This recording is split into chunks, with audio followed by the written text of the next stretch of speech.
30 seconds.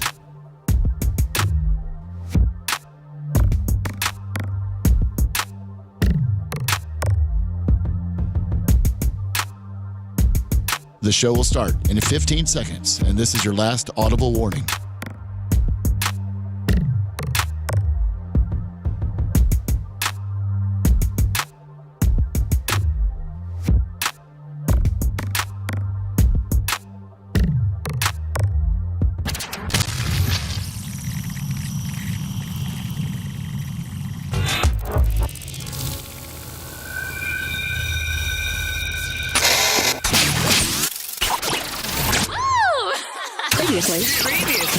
Previously on the Bubba the Love Sponge show. So in Dallas, they were celebrating Trans Visibility Day.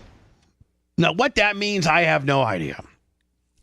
But to be seen. But Alex Stein went to Celebration Trans Visibility Day. Why does everybody look like the lead singer of Green Day? You're listening to the Bubba the Love Sponge show. Broadcast rights for the Bubba the Love Sponge show have been granted to this station by the Bubba Radio Network and is intended solely for the enjoyment of our listening audience. Any rebroadcast, retransmission, or other use of this production without the express written consent of the Bubba Radio Network is prohibited.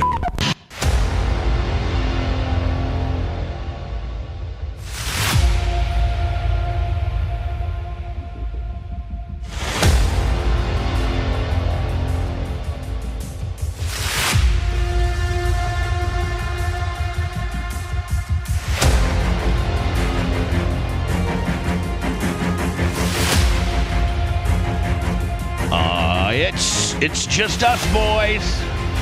It's just the three of us. So if we go ahead and shiz the biz, it's just the original OGs today. Macho Man behind the glass. Lummy over there in the catbird Willie. Hit the thumbs up.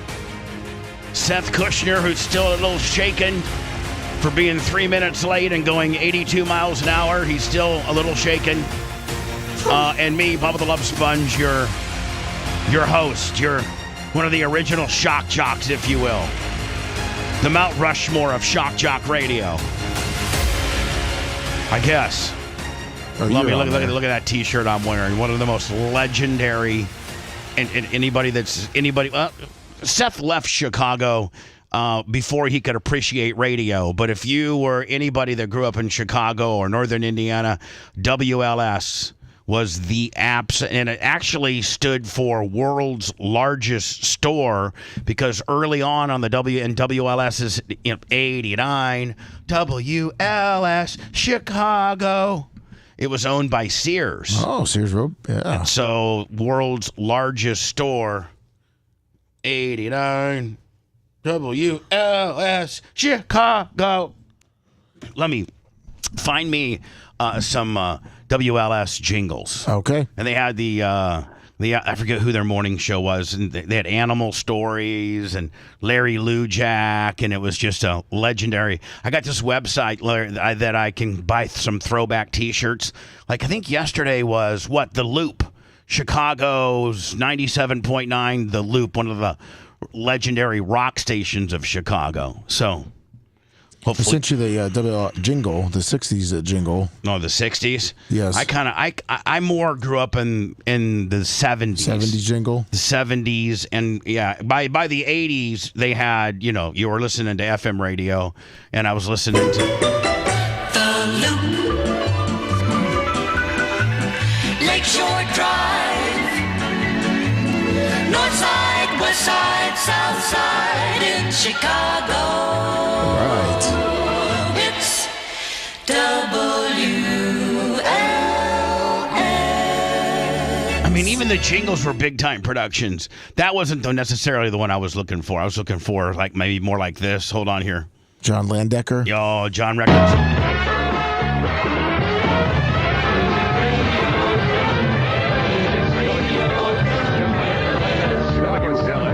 I can't understand a damn word they're saying.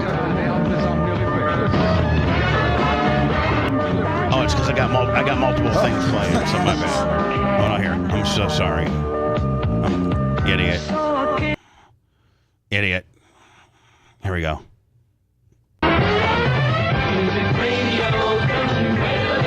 WLS, John Records, Linedecker from Chicago at 7:29. The album is I'm Nearly Famous. Devil Woman from Cliff Richard. All right.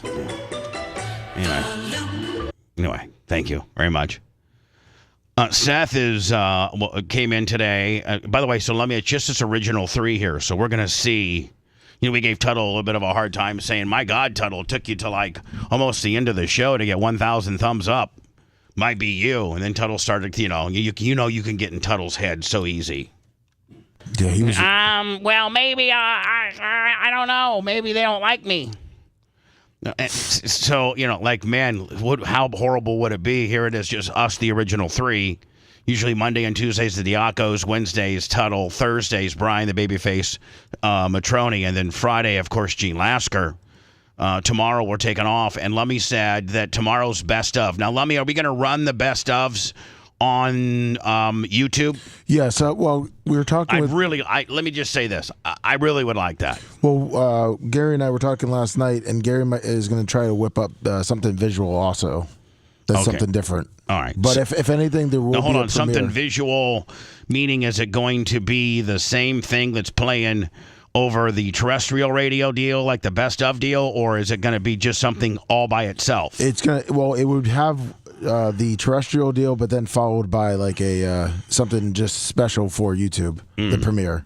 So it'd be at least the show that you've produced, correct, for the terrestrial deal with some added gimmicks, correct, in there. Yep. All right. So tomorrow's a best of, and Lummy has said that he's really put a cross section of all types of different stuff in tomorrow's best of. Little Dan, little Babyface, little Gene, and a little Tuttle. Okay, perfect. All mixed in. Don't forget, we're going to continue to remind you to hit the thumbs up button because we don't want to be... We're the original 3. Me, Seth, and Lummy. With Macho behind the glass. Yeah. Gary Cantrell remotes in. And we'd hate to be the weak link. We want to think that we're the starting 3. You know what I'm saying? Yeah. We're the... Let's give the people what they want. That's right. Right. So let's... They want a fast-paced comedy show. Exactly. That's what we're doing. So anyway, Seth rolls in here, and he's 3 minutes and 23 seconds late. 2:32. Was it 2:32? Yes. Okay. He goes, sorry, I'm late. And I looked down at the clock, and I said, only 2 minutes and 32 seconds late. I said, that's well within the margins. That's just because I like Seth. Well, I feel like there should But be if at it was least... somebody I didn't like, I'd be like, that's late's late, bitch. Yeah, I think it's... But I like you. Well, I appreciate it. I think it's really tough to hold people to, deadlines that... I don't know, man. Are, I mean, Vince Lombardi had if you're 10 minutes early, you're 5 minutes late. Yeah, I know the whole thing. But there's... to me, I mean, driving in the dark and, at this time and everything like that, if I'm a couple minutes late... I'm not mad, but I guess I'm not my boss. I'm not mad either. I'm not mad either. But Seth was visibly shaken because just in order to make it here, he must have got behind on one of his regiments or whatever. No, I didn't because I was up at like 2:30. So then when I fell back asleep, I didn't wake up until 5:10. Dirt Merchant on the super chat. Thank you. Which I'm supposed to be here by 5:30. So anyway, I'm in another city. Seth was 2 minutes and 32 seconds late. I tell him, don't worry about it. It's well within the margins. And then he still's like, man, I'm still kind of freaked out because I hit 82 on the way over here. And I'm like, hold on, hitting 82 freaks you out? And he's like, oh, yeah, you don't understand. Was it the Howard Franklin? Yeah, or? so I'm like, man, 82, that's like, Lummy, I drive with one hand at 82. Yeah, I had. Yeah. Did you have both hands on it, buddy? Was it shaking? Was your car shaking? I was 10-2. My car was shaking, and I was afraid that a cop was going to pop out at any minute and pull me over. So there was a lot of things that were going through my head. It wasn't just a stress-free ride into work. But so you just don't drive thinking I'm good. No, you're thinking of everything that could go wrong. I don't like being late at all. I hate that. I hate that feeling. I'm normally, I try to be early for everything. So Seth walks in here. He's shook it up because he went 82. And but here's the deal: if you think about it, because of my generosity and because of Caesar Grajales and my generosity. because of I'm the one that turned you on to Rubber City. No, I know and I've taken care of your bills a few times. Yeah, okay, yeah. So you could say my generosity. No, you can say it. It sounds better when you praise him. yourself. Thank you. Praise me, Praise please. him. I never could get a praise praise me. in for you if you just gave me the moment to praise. Praise me. Thank you for helping out my car. I wasn't a gearhead when I started here last January, but now I'm slowly transitioning into one. I hope that's okay that I identify as a gearhead. I think you're more seriously in all the years that you've been doing radio and all the years that you've been behind the microphone and been a co-host or a guest or your own show or an executive producer or whatever your various roles have been. No one's had the infrastructure that you've had, Bubba. No, what I'm saying is I think on you, to put this on you, I think you're more mindful of the mechanics of your car than you've ever been. Meaning, you're like, okay, my tires are getting low. I need to change the oil. My brakes are squealing. And, I think that we're the first show that has instilled some car mechanical responsibility into you. You're right. I worked with Fisher and Drew. And They didn't care Jade. about nothing. They were bring your car to the dealership kind of people. Yeah. Pussies. Now where I work, it's bring your car to the back of the station. We're going to put that thing on a lift and get dirty. Or I'm going to send you to my mom and pop Rubber City on the south side of St. Pete, and if you don't get carjacked on the way there, you're going to get some great service. Oh yeah, it's great. It's not in the best of areas. I drive by that place every day. It's by my Walmart that has all the cards, but no, it's I love South St. Pete. But I mean, so if you're thinking, okay, you went 82 miles an hour to get here, it made you a little nervous. You got new brakes. You got new rotors. You got relatively new tires. You've been now. Do you have an oil change sticker? I guess. I mean, Have you looked at where you are on your mileage? No. I've been just chilling. Do you just wait for the light to come on, Seth? I wait for things to happen. I don't worry about it. He waited for his rotors to start squealing before he started to put brakes on the deal. He's like, Sponjo, my brakes are squealing and it sounds like it's a grinding deal. I'm like, Seth, that means you needed new brakes about 2 months ago, buddy. Well, every time something happens on my car, I just start wishing society didn't have cars and that we could ride horses. And but you're on one hell of a car run right now. Like, I mean, I can't think of the last car emergency you've had.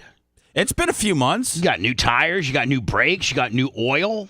I mean, that Hemi is really, really running good right now. Well, it's got 90,000 miles on it. I got to keep it for at least 8 more years. Anyway, next time you go out, if you go out and pee today, will you open up see if if this Ford Hemi's got a oil change sticker on the upper in the upper left? I will look for it and see where it's at. It's Because good. he could be, honest to God, he could be 5,000 over. No, knowing him. I only drive to work. I don't really go a lot of places. So. Well, we still want to check it. Okay, yeah, no, sure. See where you're at. Why don't you just take me, instead of an oil change, Bubba, why don't you just take me to the next level of being a gearhead? What's the next thing? Like rebuild an engine? Well, no. Like get down in a muffler and redo it? Get down on a muffler and redo it. Let's watch that. I don't do muffler work. No. You're above it? No, it's just dirty and rusty, and it's listen, you have to have usually pipe benders, and it's just muffler work is a whole art in itself.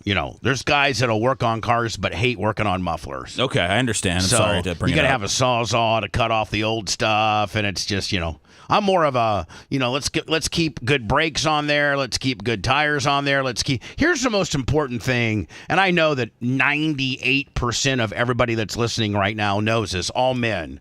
The number one way to get the most out of your vehicle is just to simply change the oil every 5,000 miles. If you do that, you'll eliminate 60% of potential issues by having relatively You making up these stats? No. I mean, if you change your oil with synthetic oil every 5,000 miles, you have far less issues than a guy that goes 15, 20,000. There's some people that don't even change the oil till until the light comes on and it's literally ready to shut itself down. Here's this goddamn Bubba Army 4 again. See on my screen over here? Yeah. Bubba Army 4. I don't know what the hell that's all about, but I'm not happy about it. Yeah, no, Macho and I are going to be looking at it. We were talking with Gary about it. So All right. once maybe you're on your way to Georgia, we'll have that changed for you. All right. Well, if you change it, then let me know.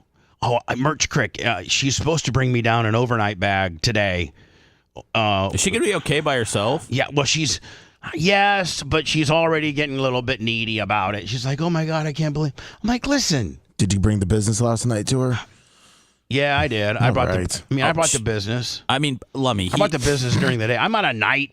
Like, if I haven't had the business, if I haven't done business by 3 o'clock, I ain't doing business. Well, what I mean by night, I mean your night's a little different with your 246. Yeah, so we did the business yesterday. Like, we did the business. Good. So, anyway. Little something for her to remember you by. That's right. Right. She's bringing me an overnight bag, but I need to make sure that she includes my body cam, my new body cam, and my new body, and the charger. Dude, did she pack for you? Yeah, which I should have learned. If I was going through TSA, I would not have let her pack for me, but I'm just going to a cabin in LJ, Georgia. Make sure I have a selfie stick, and then also, has my little, my vest come in, Lummy? Do we know? I have not seen it. I'm going to check my Amazon thing and see if my little vest comes in, which does bring me up to my next topic when I look at my Amazon account, and that is Seth Kushner's chair. Boy, did I mess up. How's it feeling over there with that headrest? Boy, did I mess up. I wanted to buy Seth a chair like mine. Kind of a chair that a boss would sit, like I got a big, meaty, and Lummy, you got kind of a big, meaty, yes. Bigger office chair. And that's what I thought I was buying Seth. And I should have, the Marcel ergonomic office chair, office computer desk chair with high back mesh and adjustable lumbar rolling support. Now, I thought it was $109, first of all. Oof. And I'm like, that kind of looks like what I got. It doesn't. So Seth got his new chair. Lummy put it together yesterday. Without looking at the directions, too. And put it together yesterday. Now, I got to tell you, it would be a good chair if it was on mic 4. Or it would be a good chair if we were going to maybe use it in podcasting land, but we got a chair for that matches the white set. So this would be a good chair if it wasn't a chair that I thought was going to be like mine and yours. Is it comfortable at least, Seth? I didn't sit in it, so. He says he feels like he's working at a dentist office. He's working the front desk at a dentist office, is what he said. Actually, there's no recline, so the headrest that I have, I can't really hit it unless I just lean my head back on it. But I'm good. I need the. I'm gonna listen. I don't let me make it right. I did you dirty. No, come on. No. I did not listen. I didn't. It did not. That's not what I wanted for you. I wanted for you what I have and what Lummy has, and that's what you need. And I completely messed up, Lummy, and I don't know. Yeah, but those are the ones that came from FT, Greg, and Amy, and they got the lazy boy from Sam's Club. Oh, so that's coming? No, that's what ours are. That's what Dr. Dan. Oh, ours are the lazy boys from Sand Club. So I can order one of these. You guys all have the same chairs? Yes. Very similar. I can order one of these that are very similar to what we got on Amazon. I just wasn't paying attention, and Should I take this home? No, that's going to go down. Eventually, that's going to go down into the mic 4 area. Okay. Now, Lummy, I'm trying to find out where my cross vest body camera holder is. I'm trying to find where that is. So did you order it? Or did it deliver? I'm trying to hit. Oh boy. Let me see. Okay. Okay. Your orders. All right. Boom. There's the desk. I don't think maybe I didn't order it. Oh no, that's not a good. I mean, you might be able to get same day delivery. Well, you're leaving at 10, so yeah, I'm not going to be able to get it. I'm just going to have to look further into this because I thought I ordered this cross vest thing that held the body cam on my body. It was like a little vest kind of deal. Yeah. And I don't think I did order it. Is it in my cart? Nope, it's not in my cart. So, damn it, I'm going to have to order it. I won't have it for LJ. But I'll have it, just moving forward. So, Seth, during the commercials, I'm going to order you the right chair. We're going to take that chair. Well, I think that chair will work until we get the new chair, right, Seth? I'm totally is it better than the old chair that you had?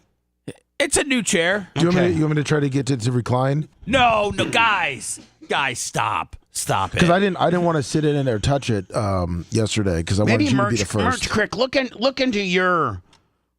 into maybe the show's Amazon. I think I got my own personal Amazon. Then I think maybe the show has an Amazon. Merch Crick, if I know she's upstairs fulfilling. Merchandise has been going crazy lately. Which is awesome. Yeah. Thank you. And we're getting relatively close to selling out. Here we go. Bubba Army Alpha, Volume 25. I'm going to put me a little squirt on right now. Oh. God, it smells so good. Some asshole actually ordered a bottle and then bitched to the Merch Crick that he thought it smelled like bug spray. Was that in an email or was that something else? No, he got it and then wrote, the merchant account email complaint deal that he thought listen, that's just you being a dick. Yeah. That's maybe even you being a troll. So she was like, Merch Crick usually would just have him keep the bottle, maybe refund the money. She's super good like that. But she's like, listen, you know what? I'm going to send you a return label because I'd like you to send that bottle to me so that I can make sure that, maybe it didn't, maybe something went awry and they put the wrong stuff in there.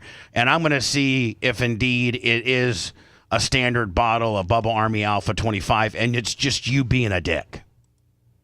Yeah, I haven't seen one person complain about the smell of the cologne. In fact, I don't even know where people can gather around. I mean, we've sold 800 bottles. And I don't see people. I mean, maybe you can email the show to let us know. I think it smells unbelievable. I love it. And I'm going to have a new fragrance every year. That's kind of our deal. We're going to have a new fragrance every year and a new tennis shoe every year. We're currently on the Fat Man Dunks 3.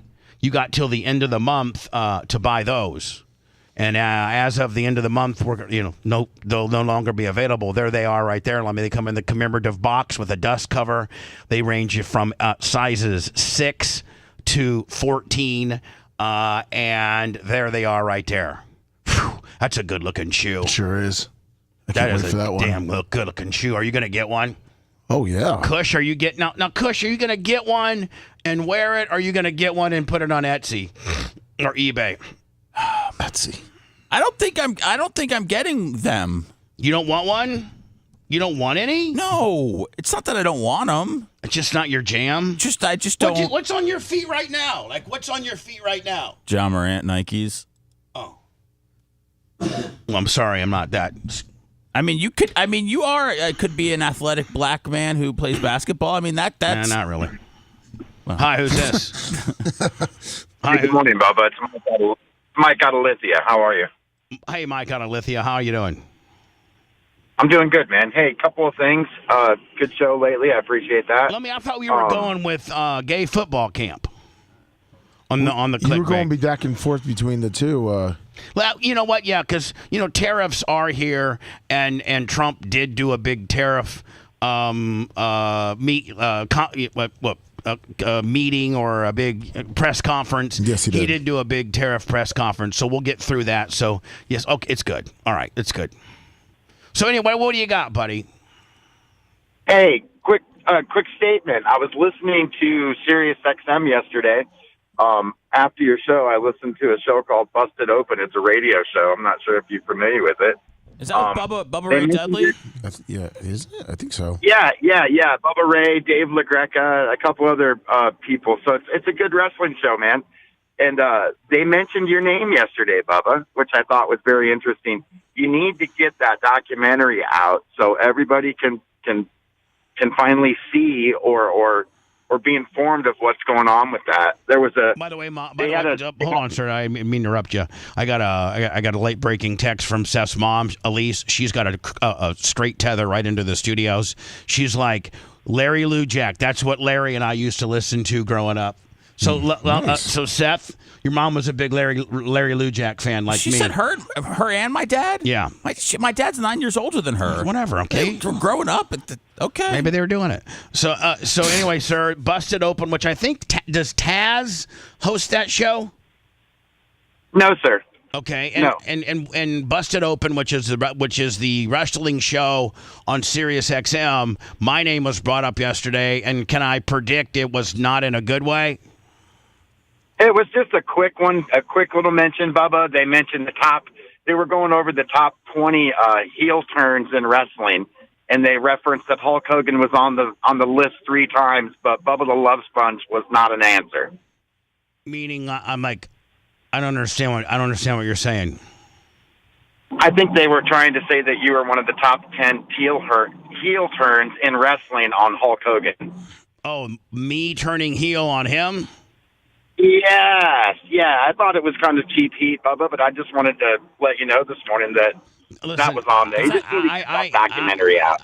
Listen, does sir. that mean you put out the video, Bubba? Is that what they're insinuating by the comment? No, yeah, that's probably. I mean, Okay. and that goes right along the lines of the documentary. Everybody, for the most part, unless you listen to the show, which what's the percentage of Americans that listen to the show? 0. I mean, no, There should be a lot. I know, but I'm just saying, 0. And so everybody, and that's the whole premise of the documentary, is everybody thinks that I am from A to Z. I did it all. I taped it. I preserved it. I shopped it. I extorted Hogan. Then I leaked it to Gawker. Everybody thinks that I did it all. I only did a couple of those things, and the documentary, doesn't necessarily make me look like a good guy, and I don't try to, sway away or try to get away from what my involvement in all of this is. It does show you what I did, but there's a lot of other people too that had a significant role on the release of this. The demise of Hogan, the demise of me, that are sitting here scot-free, never, ever, ever, ever, ever, ever got in trouble, got questioned, or nothing. And so the majority of all the wrestling industry, along with society, thinks that I am 100% the heel on this deal, when really I'm only probably about 30% the heel. Yeah. All right, Exactly. Okay, but I appreciate you. Thank you for your call, 813-90 Bubba. By what means? Where do you listen? Where do you live, sir? And how do you listen to us, or how do you catch the show? I'm over in eastern Hillsborough County, and for the most part, Bubba, it's Bubba HQ, or I'm old school, man. I'll do 8:20 a.m. in the morning on the radio. I don't have a problem with that. Perfect. I love I get that. a good signal. Yeah. AM Hey, man, thanks again, Bubba. All right, buddy. AM 820 or Bubba Army HQ.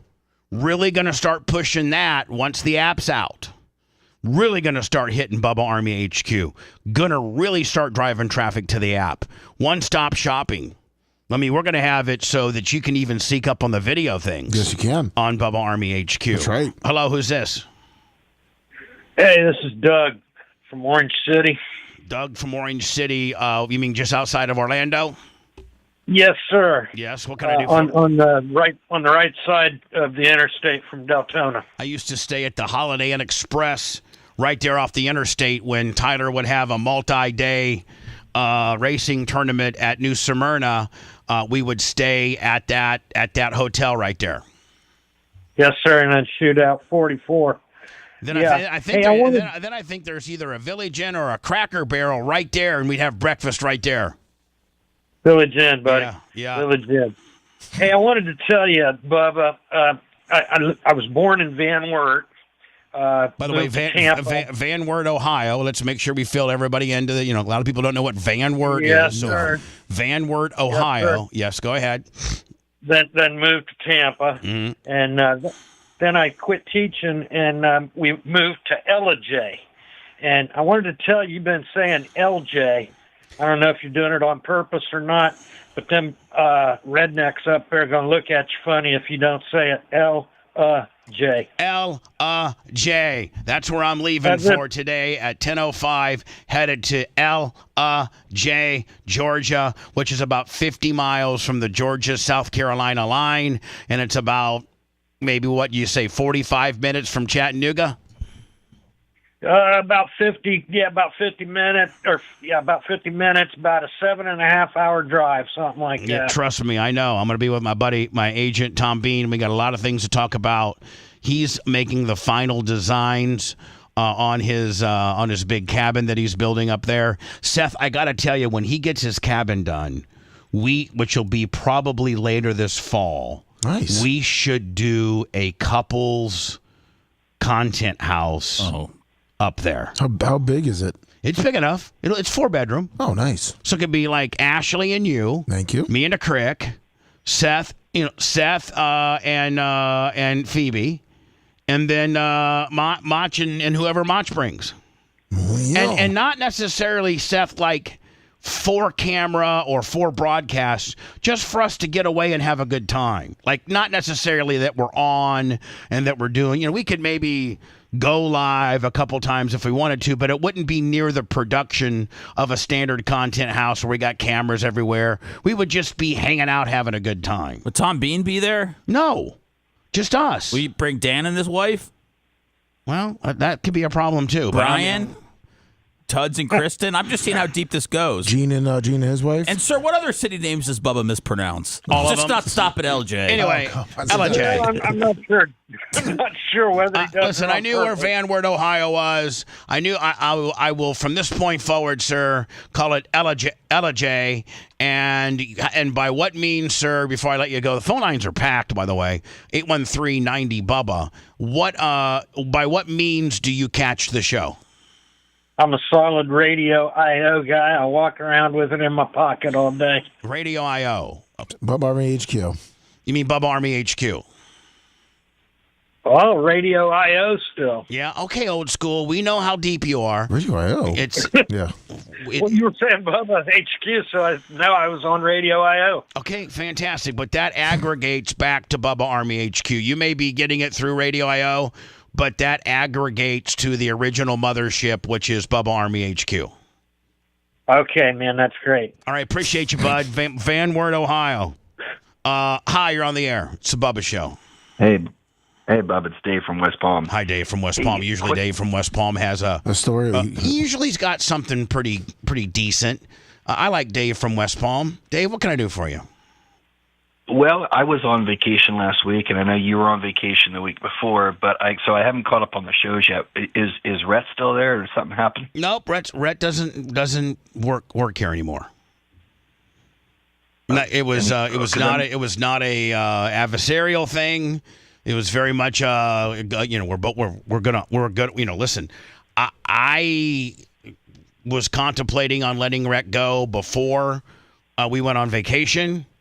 And I I thought to myself, man, that would be kind of crappy to fire a guy the Friday before he's getting ready to take a week vacation. So I didn't. I let him enjoy his vacation without having to have that on his mind. I paid him. He came back on Monday. We parted ways, and I paid him for 2 weeks. So that's the story. There's really not much more to it. You won't hear me speak an ill word about Rhett. I love Rhett. Rhett's welcome, to hang out of any, Rhett's What is Rhett welcome to do? Well, I mean, Rhett's welcome to come hang out at one of our gigs, or if we saw Rhett at the Bucks game, Rhett's not. There's some people that have left here, Seth, that I really don't want to see. Sure. Yeah. If I saw Rhett, I'd give him a hug or some knucks and say, how you doing? Hope things are good for you. If somebody called me for a reference on Rhett, I would give him raving reviews. I have no ill will towards Rhett at all. I can't say that necessarily towards, a couple other the people that have left, but radio business is a tough business. Oh, well, yeah. I just knew that the whole reason you guys went on vacation the week that you went on vacation was because of Rhett was going on vacation. You thought it Right. was, So I really, I think that, I'm not asking for any admiration. I'm not asking for anybody to say that I'm boss of the year. But I got to tell you, I think that as the boss around here, that was a pretty nice gesture. I was thinking about getting rid of him, sat down with Lummy and said, I'm not going to fire a guy right before his vacation. That would ruin his vacation. So we'll do it when he gets back, and I'll pay him for 2 weeks. So really, I gave him like 3 weeks pay, and there you have it. I usually, Gotcha. I All right. probably shouldn't be talking about my business like this on the air, but we're pretty we're pretty transparent. Yeah. I was just curious because, like I said, I'm going to get caught up in some shows from last week that I missed. But yeah, I appreciate you being transparent. All right, I got Gary Cantrell now is running all the video, doing all of it, and he's kicking ass. He kicked ass with Rhett. He's kicking ass by himself. We're not necessarily looking for a new video guy. If Gary can handle the workload, we're going to try to keep it, a one-guy deal. But we very well may have to hire another person. Gotcha. All right, Later. Dave Westbaum, appreciate you. Bubba, have you thought about putting up a job, posting on Indeed or LinkedIn, just looking for talent, just seeing if there's any on-air talent out there? I would need to talk. I would need to have a staff meeting with us four, me, you, Macho, and Lummy, about what we're specifically looking for. I'm not looking for an on-air co-host because I think that our lineup now, today's a little bit of an aberration in the fact that usually Brian's here. So we got all the days covered with regards to having an additional voice. Dan and Jay on Monday, Tuesday, Tuttle on Wednesday, Babyface on Thursday, Gene Lasker on Friday. I love the lineup. If we would need something, a person to help video edit or ingest or archive or run the media. You don't want somebody to bring more more content to the table as far as if they're willing to go do stuff or just anybody that has a following or any experience? I think we would have to talk about that, not necessarily sled through that on the air, but I think we should. I'm certainly open to what you might potentially have idea-wise, but I wouldn't want to discuss it on the air. Okay. Neil Mount Plaisir, $50. Love Army tips. Neil, I know that you just lost your mother, and just a year ago lost your father. Was it his mom or his aunt? I think it might have been his aunt. I know there's been a loss in his family. Yeah, I think it was his aunt. And Neil, man, we feel for you, my friend. You are such. Isn't he a Hall of Famer? Should be. Last year was his first year in. Why don't you say Hall of Famer Neil Mount Plaisir? Why don't you? Is that on you, kid? Yeah, it's on me. Okay. 813-90 Bubba. Phone lines are they're slammed. I think Lummy's saying, "Why don't you say that he's a Hall of Famer?" No, it wasn't that. Because that's what I sensed. No, because shut up, Seth. When we go through some of the names, and I was doing Hall of Fame. Lummy is in charge. Lummy's in charge of the Hall of Fame roster. I can't keep this show going. Deal with you, Seth. Make Macho happy. Make sure Lummy stays happy. Make sure that we get through all of our topics. Go through the phone calls. Try to be the leader and run this ship, and also have to worry about the drink service too. I can fly this plane, but I can't also serve the snacks and the peanuts. Snacks and the peanuts have to go to Lummy's my flight attendant. I'm here. I'm throwing peanuts out. I got your boss. 813-90 Bubba. I'll get to some more phone calls here momentarily. Jam packed. Yeah. What the hell? What you hear? That's good. Let's talk. Phone to calls are great. 813-90 Bubba. Don't forget to hit the thumbs up and thumbs like button on our YouTube channel. More importantly, subscribe, join, get notifications. All of that's free on our YouTube channel, and all of that. Everything pretty much that we got, from YouTube to Rumble to X to Twitch to Facebook. is all at the Bubba Army, with the exception of the mothership Lummy, which has everything we've ever done for the most part. Yes. And if it's not up now, we got 7-Eleven. Is it Gino or Geo? Geo. Geo is ingesting Joe the Supermark's cassette tapes from the old 98 Rock days. And so Bubba Army HQ is growing by the day. If you love that segment, then check out BubbaArmyHQ.com and do a deep dive on past shows. The Bubba the Love Sponge Show will be right back.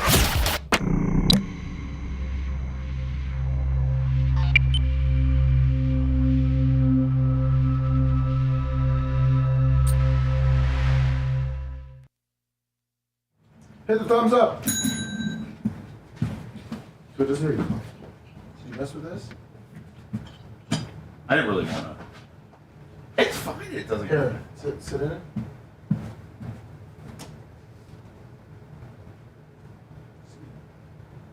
It's like a rocking chair. Without the rocking. Here, sit up a little bit.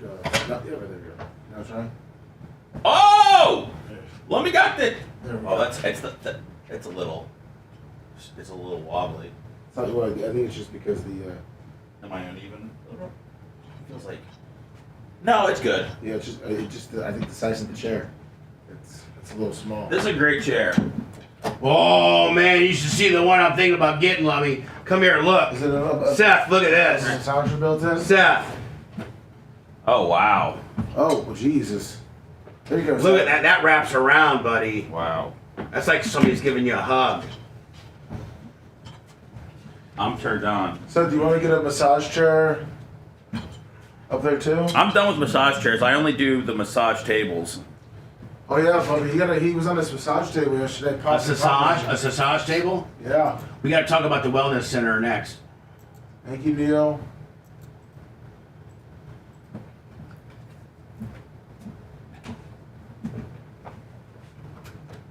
Yeah, exactly. Rube Goldberg. See if they don't choke the Dodgers. Are gonna be pretty difficult.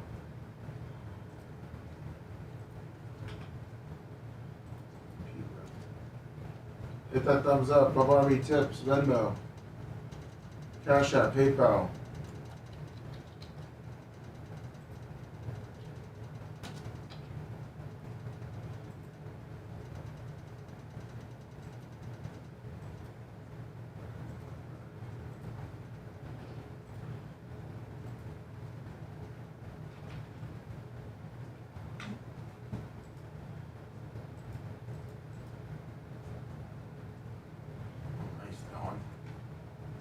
What's up, Rudy?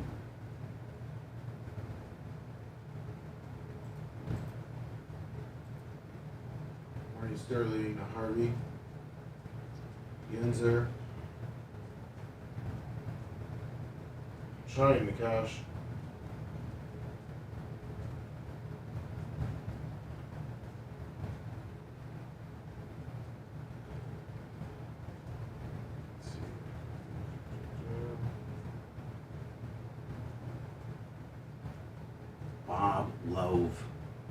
Bob Love camera mount.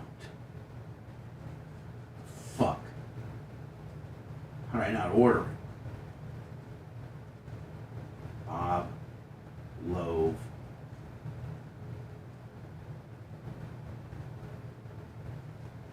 What's up, Grouper Lips? Hey, what's up over the line? That's right, Cash. Hit that thumbs up.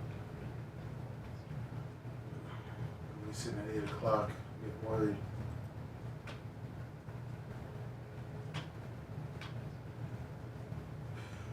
LoveArmyTips.com. We're in Dock 7.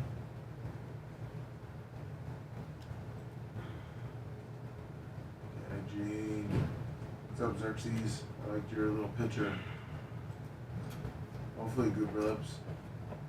Probably not.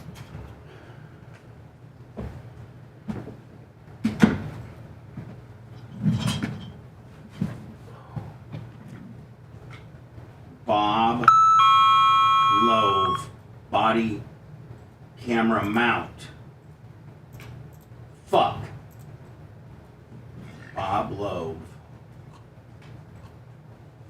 Body camera mount. This is what fucking Ty J's got.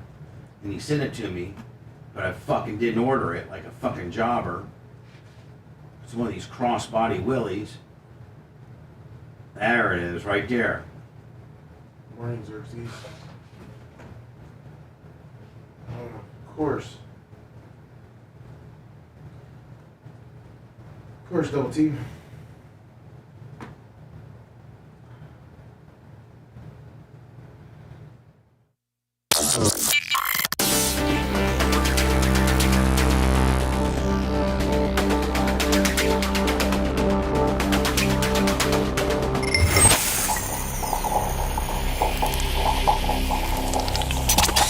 Broadcasting live from the Aquabeto studios. Aquabeto.com/Bubba. It's the Bubba the Love Sponge Show.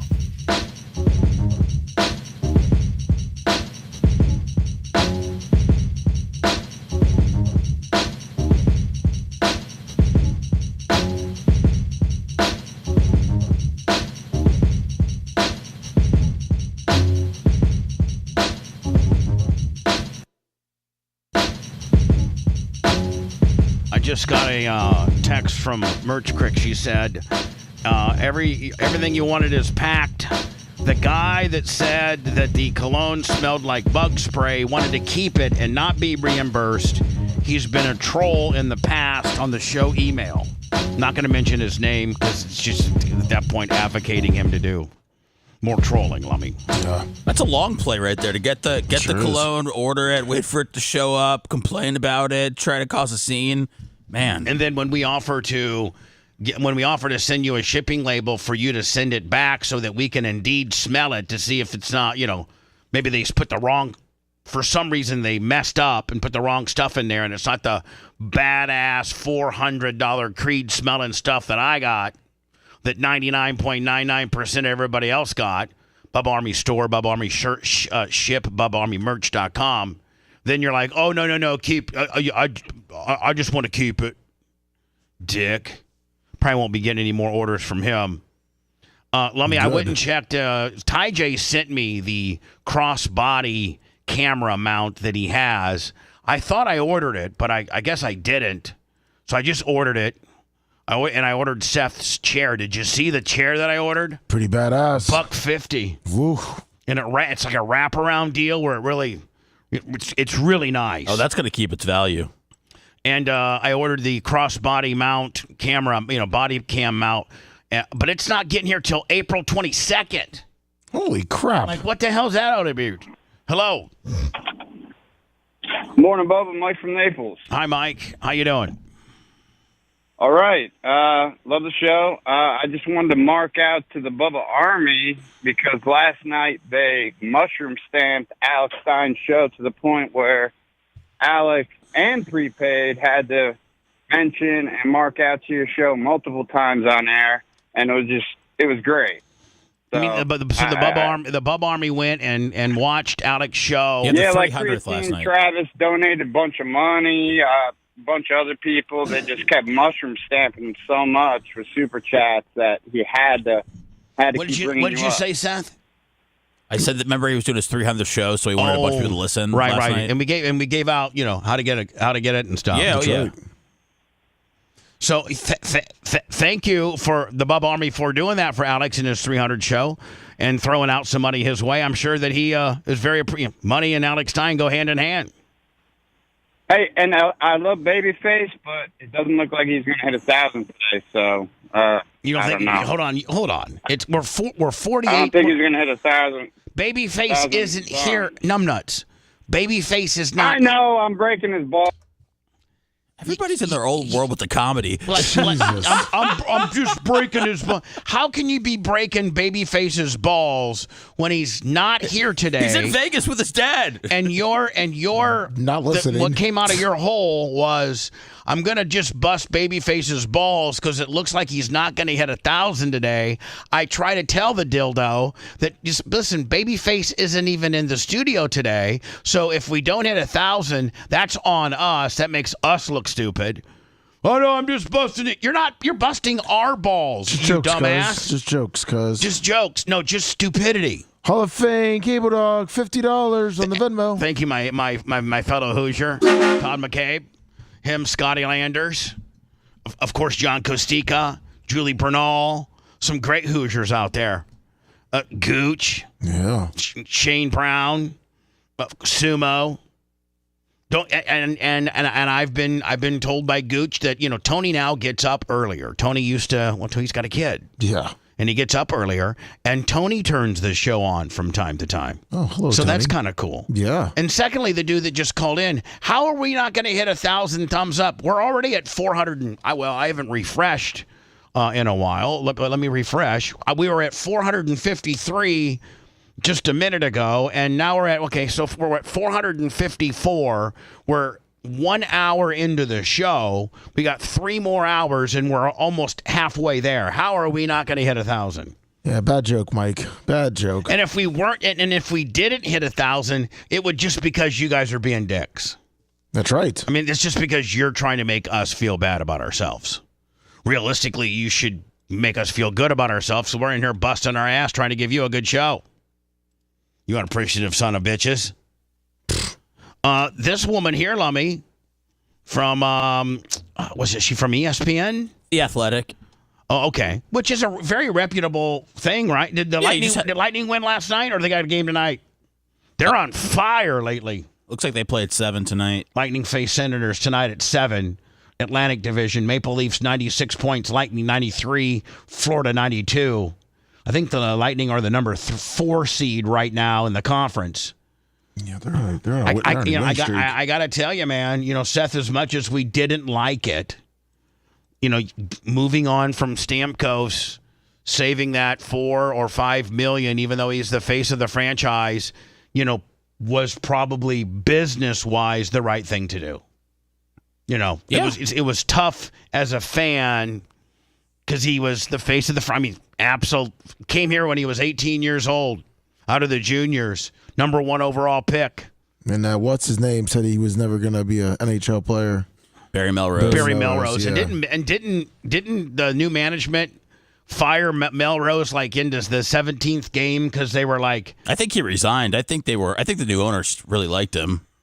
Yeah, they went. That's why they. But I think the Stamkos hiccup was kind of the management's like, there's no way we're sending this guy down to the minors. This guy was the number overall pick. He's going to be, an absolute star. Didn't they send him down for conditioning?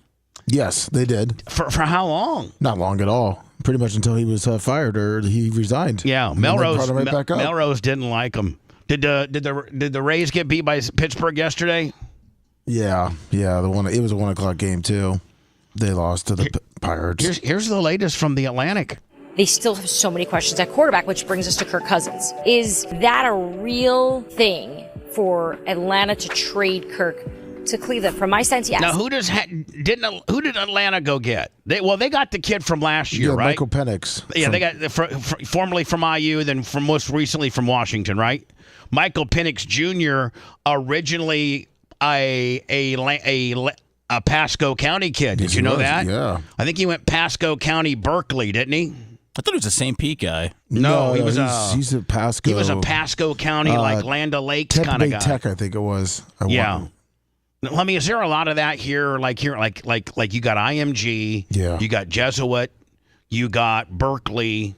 You got Tech, and so those are all 4 very expensive private schools, correct? Well, Tempe Tech isn't. Tempe Tech's just a public school. Okay. Yeah. But you got Jesuit. Yes. They're constantly Tampa recruiting. Catholic, Tampa Prep, and so Berkeley, Clearwater Central Catholic.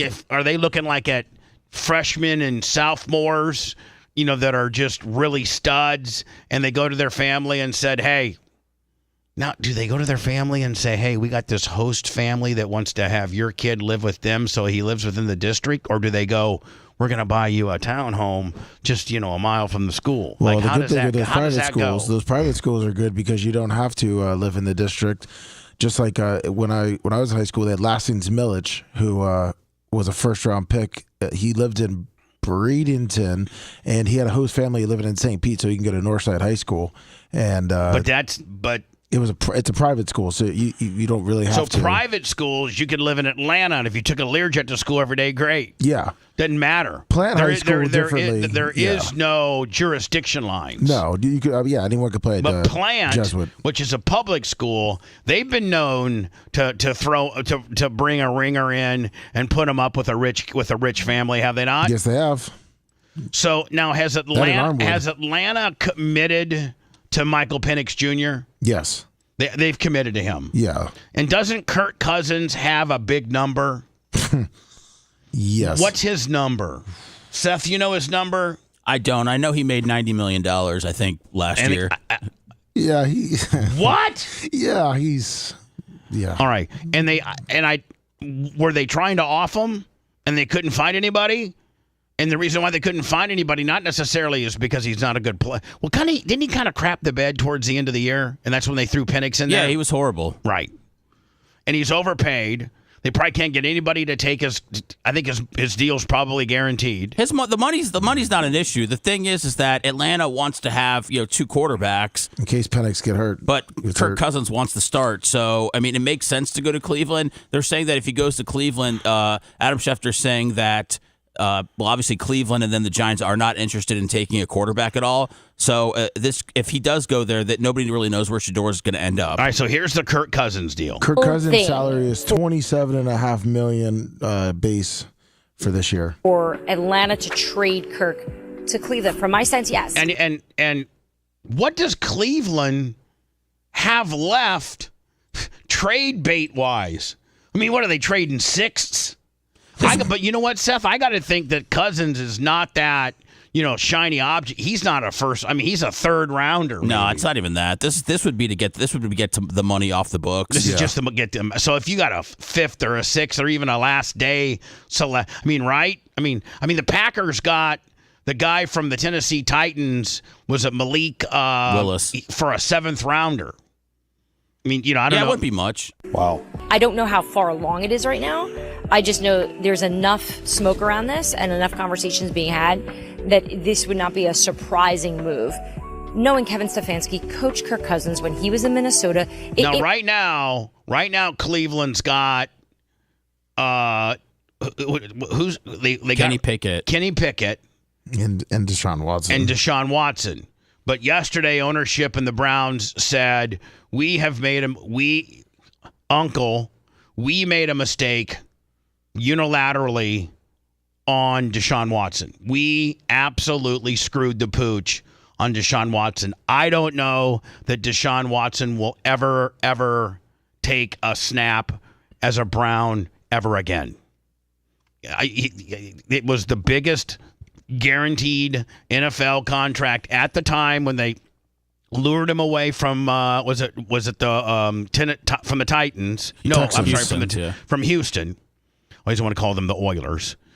When they lured him away from Houston, and at that point, Seth, though, wasn't he? He was all world, wasn't he? Absolutely. Other than getting 24 happy ending massages and having to settle 24 lawsuits with chicks that took his penis around the farm.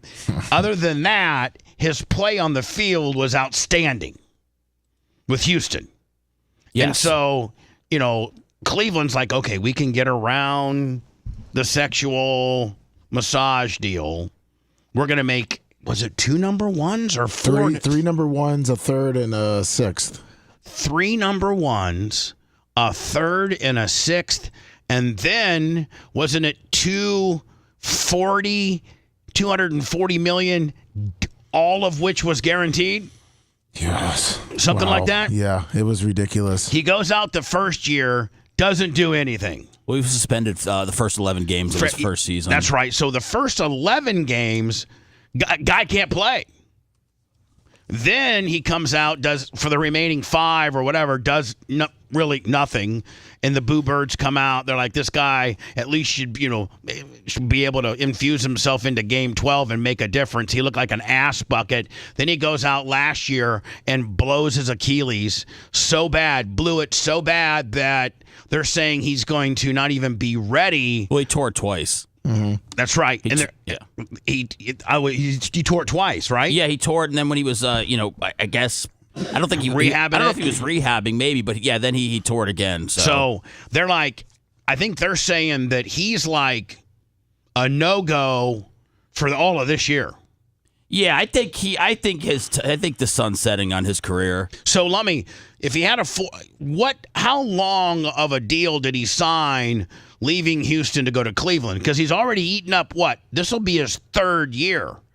And if he only signed 5-year, $230 million deal. All right, so they eat this year, and then he's got 2 more years left, which I don't know if they backloaded it or not, but it's guaranteed, by the way. His money is guaranteed. So any team that would take him would have to take that on. Or, Seth, could he renegotiate with the team and maybe make it 4 less? Deshaun? Yeah. Or is there no, if you're guaranteed another. I think the cap hit's too big for Cleveland to get rid of him. I think they just ride out the contract, and then it's up to another team if they want to bring him in as a backup. But his days of a starter are over, and I'd be surprised if a team wanted to bring him in as a backup with all the stuff that comes with him. So he's done. And yesterday, the guy and his wife who owned the Cleveland Browns, who formerly owned Pilot and Flying J truck stops, Jimmy and Dee Haslam, they admitted for the first time publicly, they admitted we absolutely screwed the pooch on Deshaun Watson. While he's still on the team, which was an interesting thing to come out and say. Sure was. Right. Real dick move. I mean, did you say 3 first-rounders? Yes. 3. When's the last player to warrant that haul? Trey Lance, I think, when the 49ers traded up, I think maybe it was the Dolphins, and they got Trey Lance. I think they gave up 3 first-round picks. Wow. I mean, it's rare. You have to get a quarterback, or you got nothing. So now, if Kirk Cousins, they're saying that it's really looking. There's a lot of smoke. There's a lot of scuttlebutt that Kirk Cousins is going to Cleveland, which I think I'd take Kirk Cousins if I was Cleveland all day. Listen, he kicked ass in Minnesota, and maybe Atlanta, but I don't think Cleveland. Cleveland's not as good as Atlanta. No. I mean, does he have the weapons in Cleveland? I know Cleveland's got a fairly decent defense, but does he even have the weapons in Cleveland? No. Is he going to be running for his life? Yes. He already has no neck. He has no neck. He has no Achilles. Let's say that let's say that Cleveland steps up in this big rumor that's going on right now, and they go get Kirk Cousins. How long does Cleveland want to keep punting on quarterback or keep trying to patch it up? That's all they want to do, Seth. I mean, just keep swinging, man. Just keep drafting guys until one works out. I mean, if you would go, my God, everything from remember the guy from Kentucky, and then they went Tim to Couch? Tim Couch. Yes, it's like 30. That's like 30. No, but I mean, I can Manziel? I'm just saying, like being a football fan, I can remember like the Tim Couch swing and misses. I mean, they have had more Brady Quinn, Manziel, Johnny Football. I mean, they've had more. Well, Baker Mayfield for them, he just wasn't in the right system. Baker Mayfield had the skill set and has the skill set, but Cleveland just can't seem to get that skill set out of a guy. They just can't. They just can't extract the talent. I'm all about drafting the best player, but I just don't know how Travis Hunter is going to change their franchise. No. So if you look at Shedeur, I think that everybody has Tennessee locked in with Cam. Like, I think Cam Ward, I think they've pretty much, Seth, I think they've pretty much locked. It's a lock. Well, they're leaving. Shedeur still has his pro day. Cam Ward, they said, had one of the best pro days anybody's ever seen, and he solidified his deal. So I'm sure Shedeur will do great. He's always under pressure. I saw an article that like Tennessee's already got Cam's deal done. Like, it's done. He's He's going. Like, it's locked in. And I don't blame him. So everybody's naturally saying, okay, well, Shador goes to Cleveland. Cleveland, all they have now is Kenny Pickett. But you throw Kirk Cousins in there, and does Cleveland now, are they in the Shador-Sanders game? I say no. No. I don't think they will. Then you go to the Giants. Well, they just signed Russell and Jameis. He's not going there. Then you go to the Patriots. I think they're committed to the guy they drafted last year. Well, with Russell, he's only in a 1-year deal, and Jameis is 2 years for $8 million. Yeah, so. but I don't think that. I mean, that's a crowded quarterback room. Gives him experience, especially with the third pick. You got the third pick in the Giants. If Kirk Cousins goes to the Browns, and you got the Giants sitting there, I mean, do they pick a Shador? No, I don't think so, Seth. I think that's, first of all, I think Travis Hunter goes to the Browns, or they get that edge rusher from Abdul Carter from Penn State. Boy, then Cleveland's got that the one dude Mason Myles Garrett. They got Myles Garrett on one side and the dude from Penn. I mean, now that's something. Yeah, that is that's lights out. Myles Garrett helped get him a top 2 pick. So bring on Abdul Carter. They'll be at least picking 4 next year, right? They're gonna win 12 games and beat the Ravens. So you go to the Giants. I mean, if we're just talking about Shador, we're not talking about anybody else. Well, Jackson Dart is a name that's come up too. Now they're saying Jackson Dart, a quarterback, is going to go in the top 10. And Adam Schefter came out and said yesterday that because he doesn't think that Shador is going to Cleveland or New York, he doesn't know where Shador is going to go. So now people are expecting a free fall. And so I'm here looking at the lineup. And I agree that there could potentially be a free fall, because if you're just talking about Shador, he's not going 1 to Tennessee. Cleveland has, if Cleveland takes Kirk Cousins, he's not going to 2 to Cleveland. The Giants have got Russell Wilson and Jameis Winston. I don't think that they blow a third on a guy that's going to sit for a year or two. I would see. But it's a good quarterback room for him to learn with. True. For a year. I don't know how much of good of a teacher Jameis Winston is, other than not Jameis besides giving preaches or whatever sermons, but Russell Wilson. Eating W's and throwing pick sixes. Yeah, maybe that's not necessarily what we want to teach here. New England, they're stuck with their rookie from last year. Jacksonville, they got Trevor Lawrence. They're not Raiders at 6. What do they got? Geno Smith. That's it though. Yep. I think that's where they come in. And how long did Geno Smith? Geno Smith isn't a lock. It isn't a lock with regards to being, he's not a lock. No, he is to be their starter. Yeah, no. He's not a lock to be a superstar. I don't think he's a lock to be a Hall of Fame playoff bound. He's not a lock. He's not a Patrick Mahomes. He's not a Matt Stafford. But not a lot of guys are. I mean, the comp that people are giving Shador Sanders is Andy Dalton. Not every quarterback that gets drafted in the first round is a Hall of Famer or an All Pro. You could be a good quarterback. You just have to have a good quarterback in the NFL to do anything. I think even though they got Geno Smith, man, I think the first opportunity, if he keeps sliding, is I think Shador could potentially end up a Raider. Well, nobody loves running backs more than Pete Carroll, so they got the kid from Boise State there, Ashton Genty. So I would imagine that's who they would go with, just because of Pete Carroll's history. But if they decide to, I think the Saints could possibly grab a quarterback. The Raiders could, but I don't think that's going to happen. So you got New York at 7, you got Carolina at 8, you got Saints at 9, the Bears at 10, San Fran at 11, Dallas at 12, Miami 13, Indy 14, Atlanta 15, Arizona 16, Cincy 17, Seattle 18, Bucks 19. I mean, none of those have. Do you look at Dallas at 12? No. Well, the Saints. How much are they really believing in Derek Carr? I think the Saints could draft the QB. Yeah, because Derek Carr. They have their new coach, Kellen Moore, right? Yes. Yeah. So I'm saying, Seth, 6.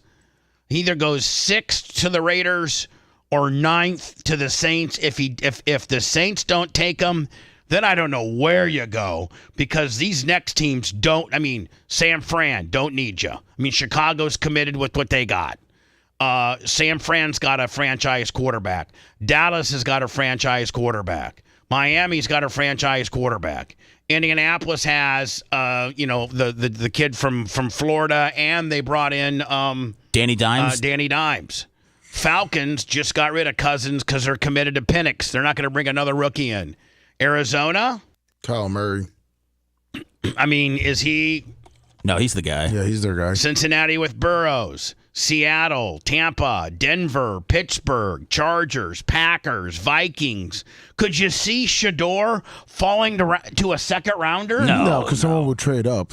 Someone would trade up if that was the case. So, of all 32 teams, who let's throw completely out that he's going top 5. Just based on Cousins maybe going to the Browns. And this is all based on Cousins going to the Browns. How far do you think he could fall? 25?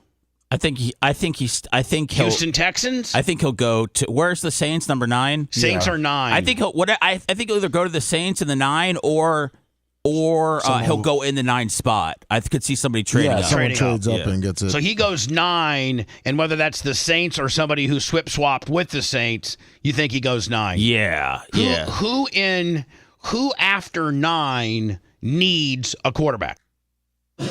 I think Pittsburgh would be great to look to the future if they have Aaron Rodgers. I think it'd be good to, but again, having Aaron Rodgers with the quarterback of the future, it didn't work out in Green Bay, so I don't know how that would work out in Pittsburgh. But you know what? That might be the call in the fact that Aaron Rodgers at best, Seth.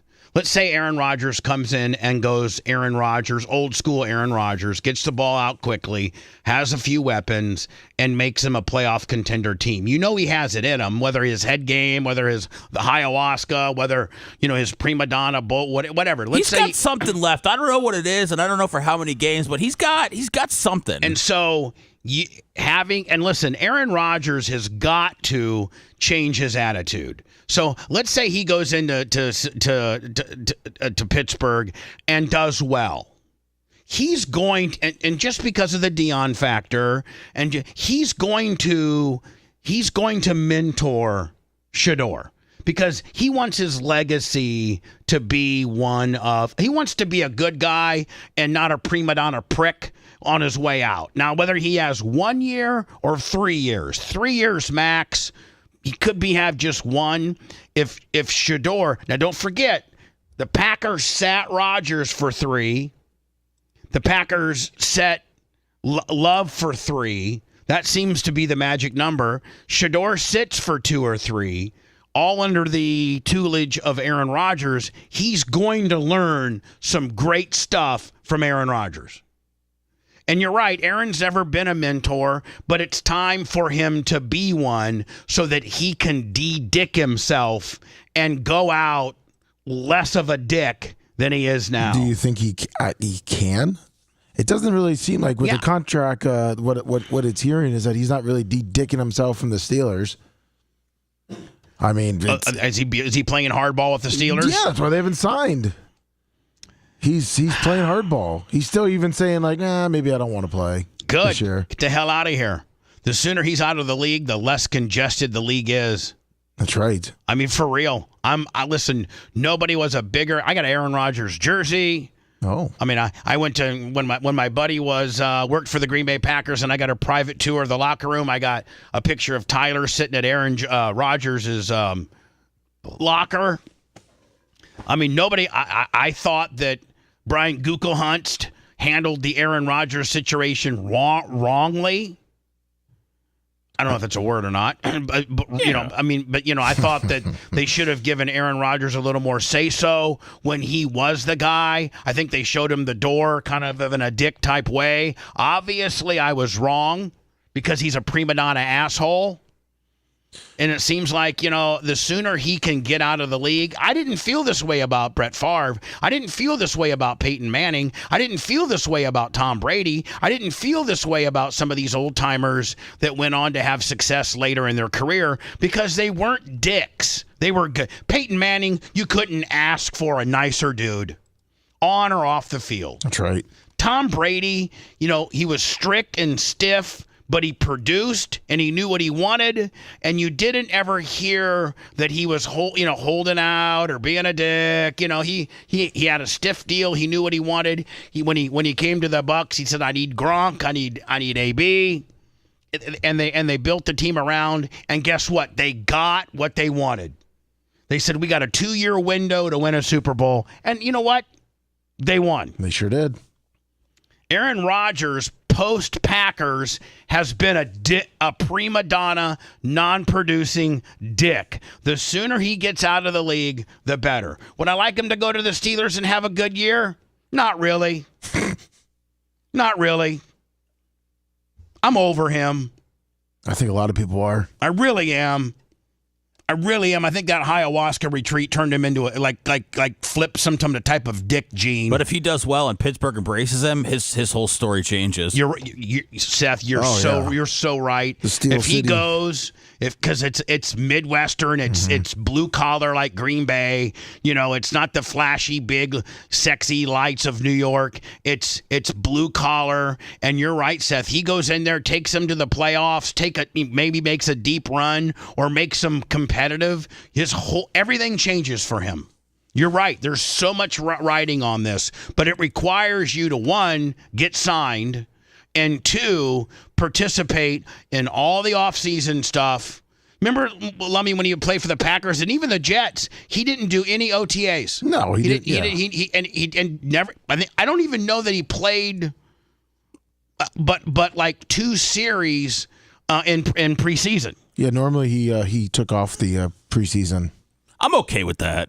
I'm okay with taking off the pre. Biker, $50. Thank you, old grumpy old biker. I am too, Seth, with the exception of I think getting in there for 1 or 2 series just to get the speed down. Maybe even if it's just a handoff or a quick slant, nothing extravagant that's going to have you in the pocket for 4 seconds and that you could get sacked and killed. But a quick hitter or a delayed handoff, I'm all for just playing 1 or 2 series during the preseason or even sitting out 1 or 2 games. But getting in and getting a few reps, under game speed conditions, I'm all for that. You got to do that. So anyway. In my opinion, the quicker that Aaron Rodgers is out of this league, the quicker he's a distraction and an unknown, and you can get guys like Shador and other dudes, the opportunity to be the next big. Dude, you got to text Dion and just be like, "What are we hearing, man? Like, what are we thinking?" You know what, Seth? I'm going to make that a priority next week. That I'm going to get him on the air.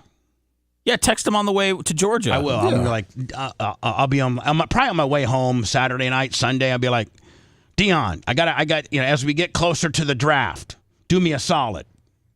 He owes me one, Lummy. I did a kayfabe solid for him. Nice. That nobody knows about. Perfect. And you got him a skag. And I did get him a skag. That's right. And the NCAA just shut down his idea of having a joint game or practice with another school. I think it was Syracuse. So he's not happy about that. That would be great to talk about. I think that's a pretty good idea, actually. It is. And they said no. Yeah, I think he wanted the spring game because the spring games are just I did see some footage of him yesterday, and he's like, "Let me tell you something. If I start getting these." Listen, I do the worst Dion impersonation. Do you do this in front of him? Have you done this? No. Okay. But I'm just going to talk my regular voice. I'm not going to do my Dion impersonation just because everybody makes fun of me, including Lummy. I love it. But he had all the guys in the meeting room, and he's like, "I get your guys' grades, and I'm seeing some D's and some F's," and he said, "So I'm just telling you right now, we're going to start holding back your checks." Now I didn't know that that's who issued the checks. Well, his school does. So he said, if I start seeing if you can't get these D's and F's up to C's and B's, don't be surprised if you don't get your check. And he's like, just like the NFL, man, if you're not doing your job and you're late for meetings and you're not hitting the film room and you're not going to get your check. I'm going to start withholding your checks. So are they getting weekly checks? Depends on their deal. What's up, Dawn? $49, $50. My girl Dawn, love her. MMA, badass bitch. Yeah, weekly checks. They get weekly checks. Now, do they depends on their deal. But like, does all the NIL money go into a hopper? And then, if you're not a Travis Hunter or you're not a Shador or you're not the Manning kid, then they divide it amongst, the team. Is that how it works? No, it's just however you cut your deal when you're going there. You got to cut your individual deal. There's no hopper where everyone gets it. This is going to ruin college athletics where a guy's making... the transfer portal. What's the Manning kid making? Like $8 million? Yeah. They said the reason he didn't turn pro is he can make more money on an NIL deal. He hasn't even really played any in the college too. Yeah, that's gonna be his first year starting. Yeah. When we return, the South Park has its new teaser for season 27. And it's pretty funny. 27, man. God. I think it got. That was a Family Guy and Simpsons got re-upped for another 4 years. Diddy, a war with Canada, ketamine, and more takes center stage in the first teaser of season 27 of South Park. The series returns to Comedy Central July 9. We'll do that next. If you want 24/7 on-demand Bubba and the crew, go to BubbaArmyHQ.com. Right now. The Bubba the Love Sponge Show will be back after this.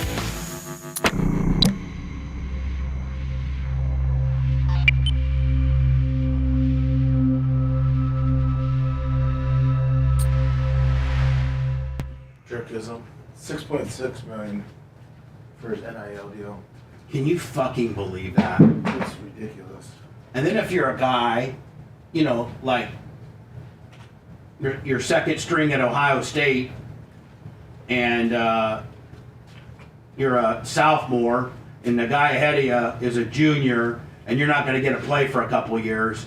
I mean, you're fucking cutting. You're in the transfer portal, aren't you? Yeah, just like look at going to Colorado or going to fucking whoever's going to give you the most money nowadays.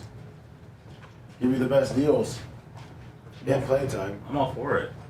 You gotta go where it's best for you. Yeah, pretty much.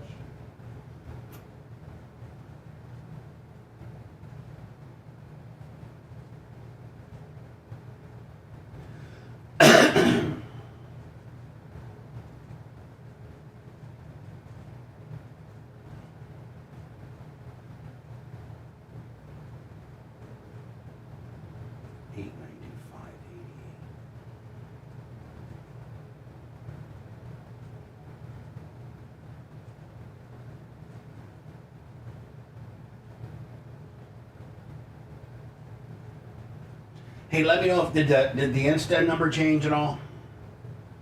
Let me check. Because we're 3 days in. If it didn't,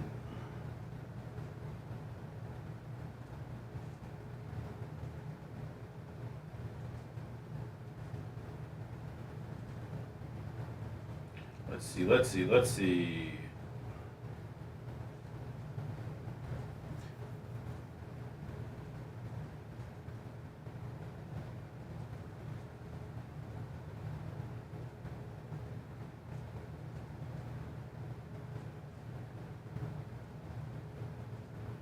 look at my bank account right now. Make sure we don't get overdrawed.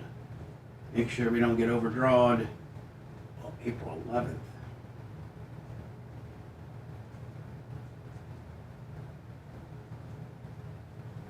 That should be a New Country song. I'm checking my bank account to make sure I don't get overdrawed. They charge you $35 a copy when you get overdrawed. Yeah, sometimes you gotta take that off. Yeah. They're good. The banks you've been with for a while.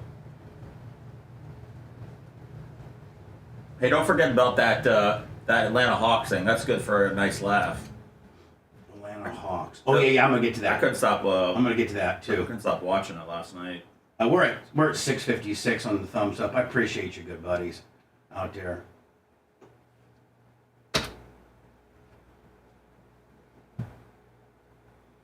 Appreciate you, Breaker 19ers.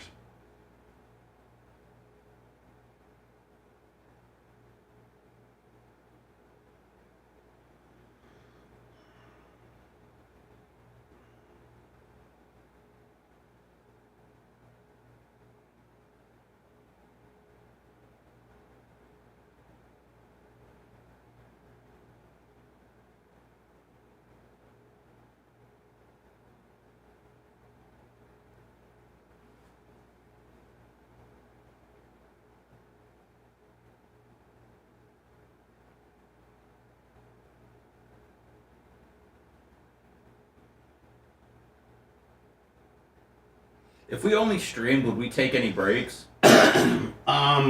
We could take breaks whenever we wanted. And what I would do if we just streamed, I would set 2 breaks. You know, like if we, you know, it would also depend on when we started, but I would set 2 breaks. Or 4. I'd set 4 breaks. I just feel one an hour. I just feel like the, albeit Hot Mic's a nice added bonus to people that are here. Probably when people are scanning YouTube and they see this, however many times an hour, they probably just keep on going.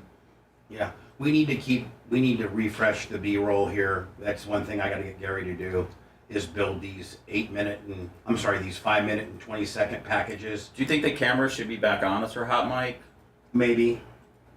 Maybe, I think so. So we can do that temporarily, but I want to build better packages. You know what I'm saying? Yeah.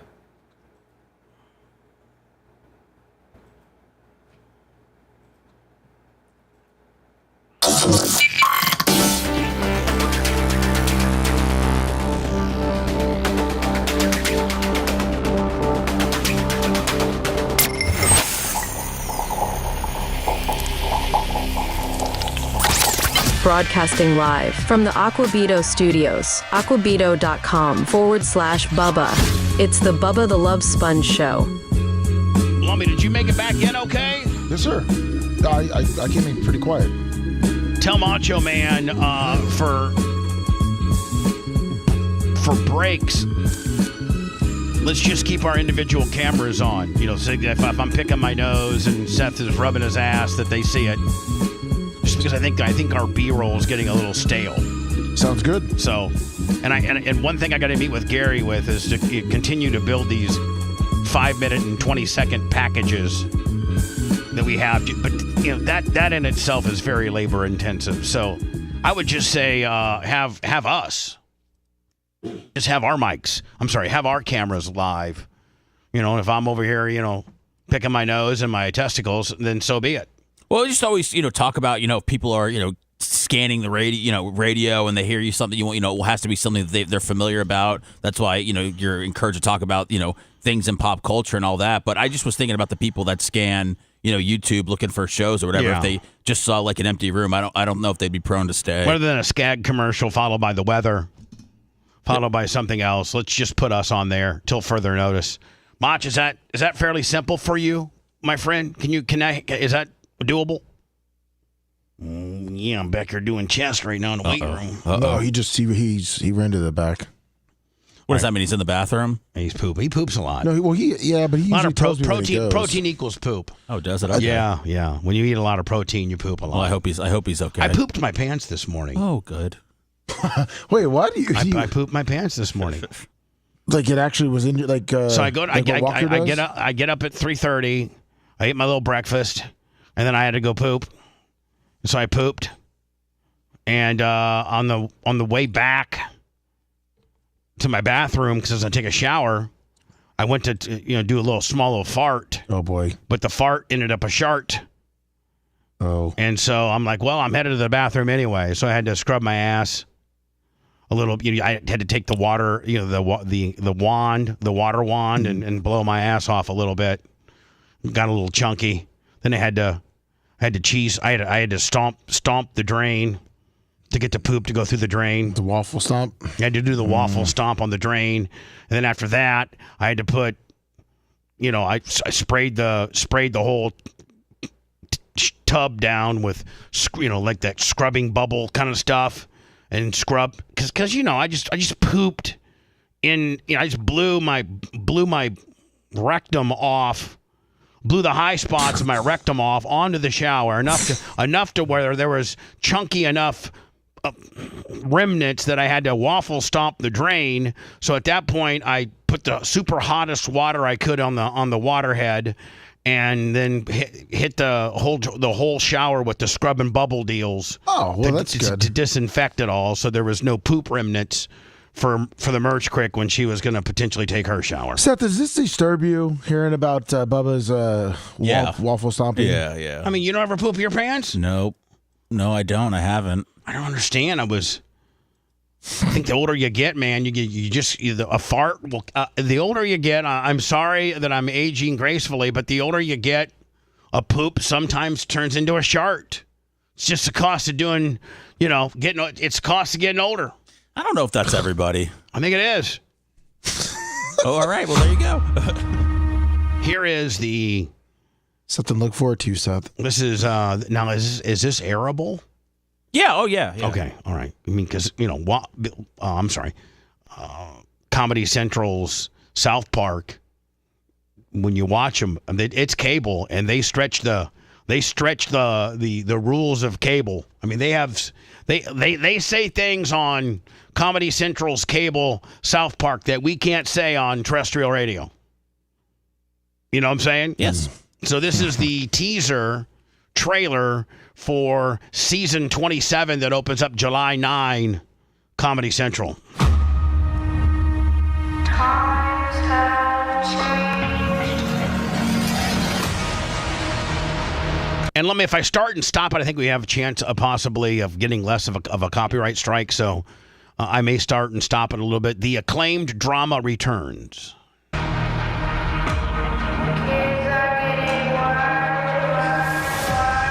All new season. And so far, it's like you wouldn't know that this had anything to do with South Park because there's no animation or nothing. It looks like a regular movie, like a regular show. All new season. Shelly, have you been taking ketamine? Because I think it could really help you. This summer. They're doing wildfires.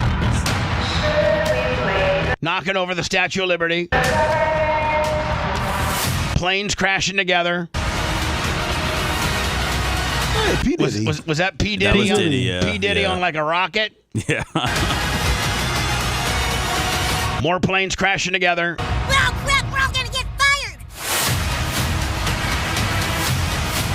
A war with Canada.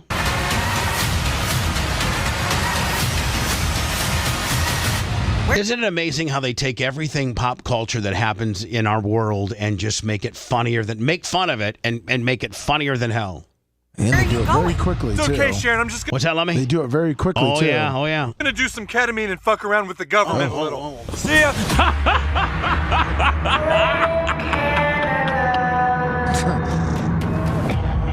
I had to dump that out. Sorry, I must have missed that yesterday.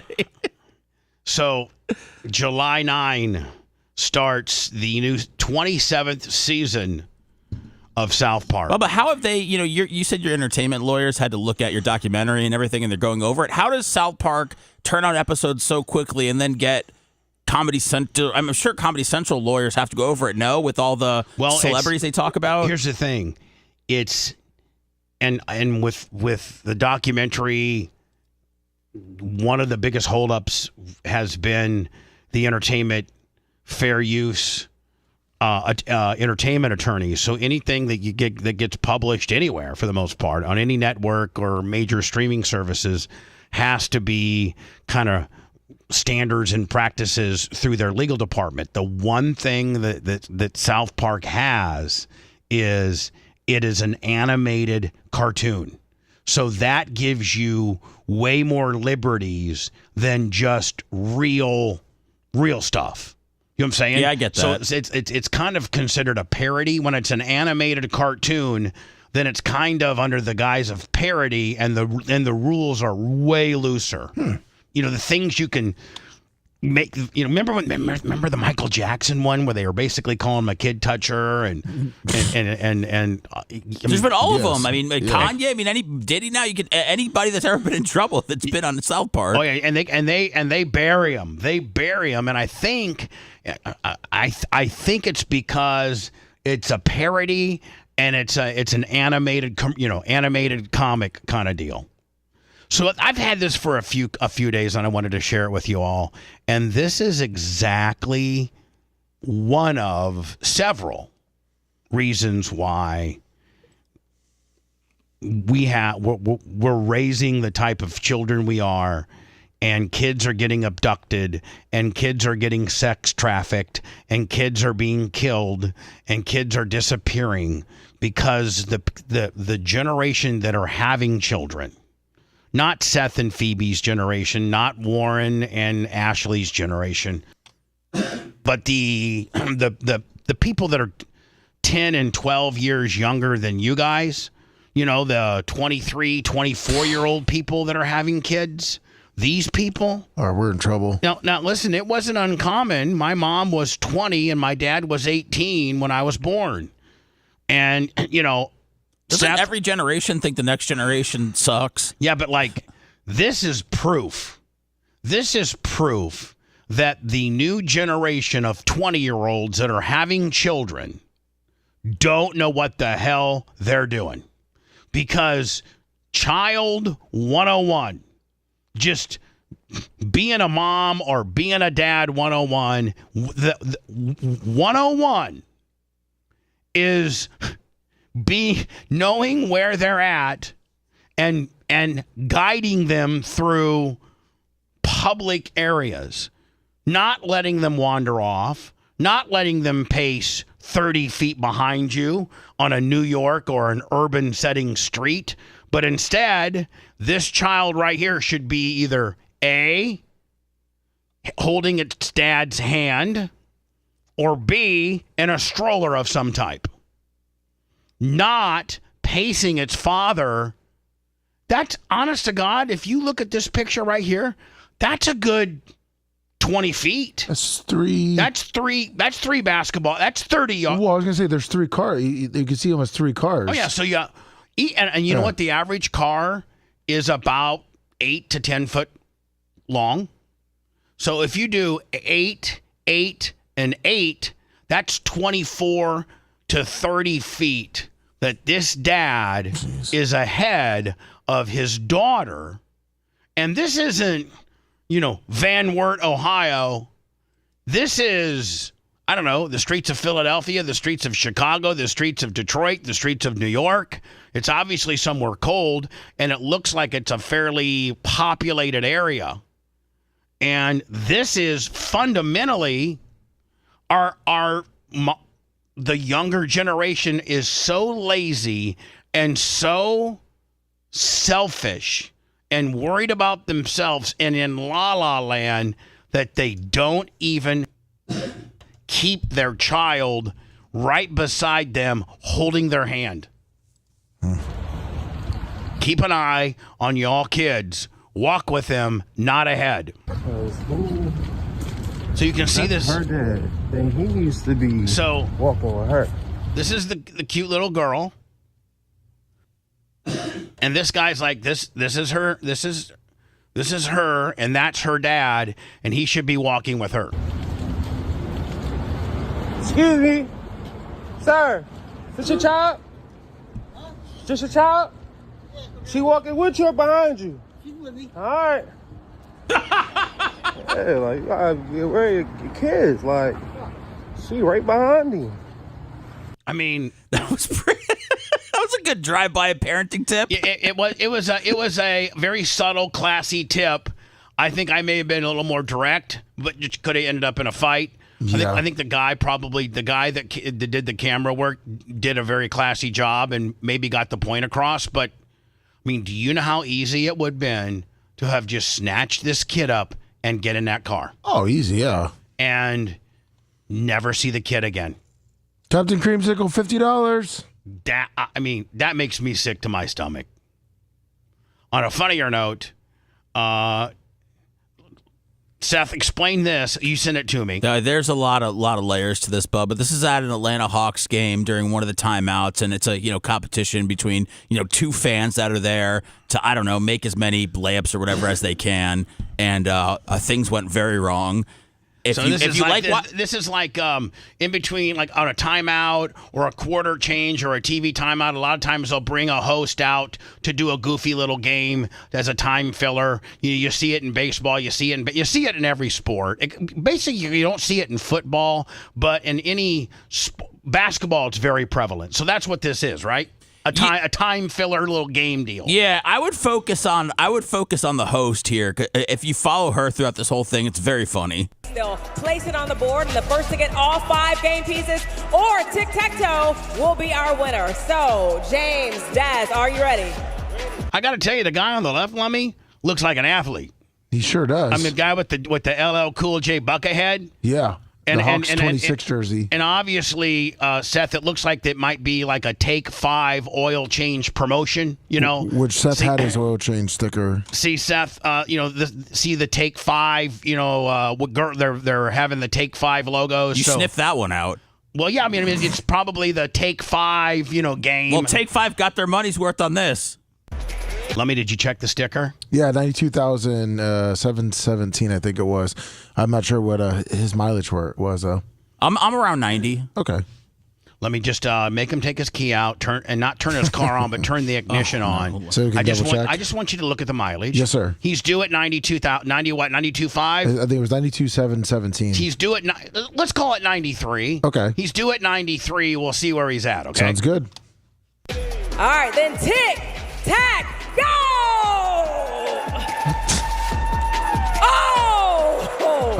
James! So does this guy completely blow out? I heard the guy completely blew out the ACL, right? It looks like it. So look at the guy. Watch the guy on the right. Tac, go! This guy right here. Watch this guy right here. Oh, man. Oh! James! Oh, no! Hold on! Let's make sure my guy is good! And another guy, man, he's just making buckets. Oh, man. He wants that free oil change. Well, this is not really a fair game at this point. James!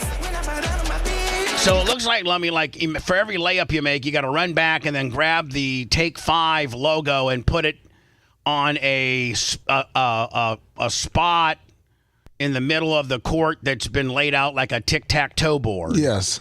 And I'm assuming that, he's got one more to go, and then I'm assuming you win. I hope it's more than a free oil change. I see. I mean, I hope it's like $5,000 or something. No, it probably is a free oil change. Iggy's saying free oil changes for life. Now that's pretty cool. Free oil changes for life. That's cool. Yeah. Can you just wait? Can you just be kind and come over here with me and check on? No, I want to win the game. James, dog, Des, we know you won, but okay. Was she trying to transfer the heat on the guy? Well, she doesn't. She's lost, Bub. I mean, this is. I don't really blame her. Turn around. Okay, we gonna check. Boy, the one dude, man, he is down. Look at him. I think I sent you a backup video yesterday. Oh my God. Of him in pain on the floor. Maybe you can send. Did he hit his head? He is down. Now he's got people surrounding him and on him, but Atlantic Hawks personnel. I mean, I don't. This is some radio personality on some urban radio station who, if it's not scripted, you have no idea what you're doing. Meanwhile, I mean, it's a tough call, though, isn't it, Bubba? Yeah, but if it's me, and we are all listen, it wouldn't be unreasonable for if we were in Orlando and we're like the #1 rated show in Orlando, Seth, for them to have one of us out here to do the contest. We could be hosts. Me, you, and Lummy could very well have been asked to host this contest, and I think I would have, based on my knowledge of hosting things or something like that as a host, I think I would go down on my knee to the guy that's hurt and try to do like a little mini interview with him saying, sir, are you okay? Did you blow your knee out? Or You wouldn't try to roast him a little bit? I just wouldn't sit there with... She didn't know what was going on. And Bubba, there's so many small details of this video where actually the Hawks mascot, the giant hawk, goes over and he starts waving for help. Him, but, I mean, I don't. See, like, this is a woman that is either a television anchor girl or a urban radio girl and does not know how to spontaneously move with a situation that's gone awry.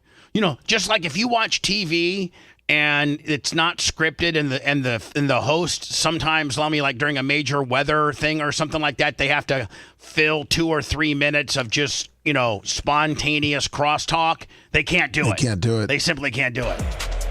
I mean... CM... Wait, did that guy he won an oil change for life. I'd be a little excited. Well, I'm just... place it on the board, and the first to get all 5 game pieces. Horrible.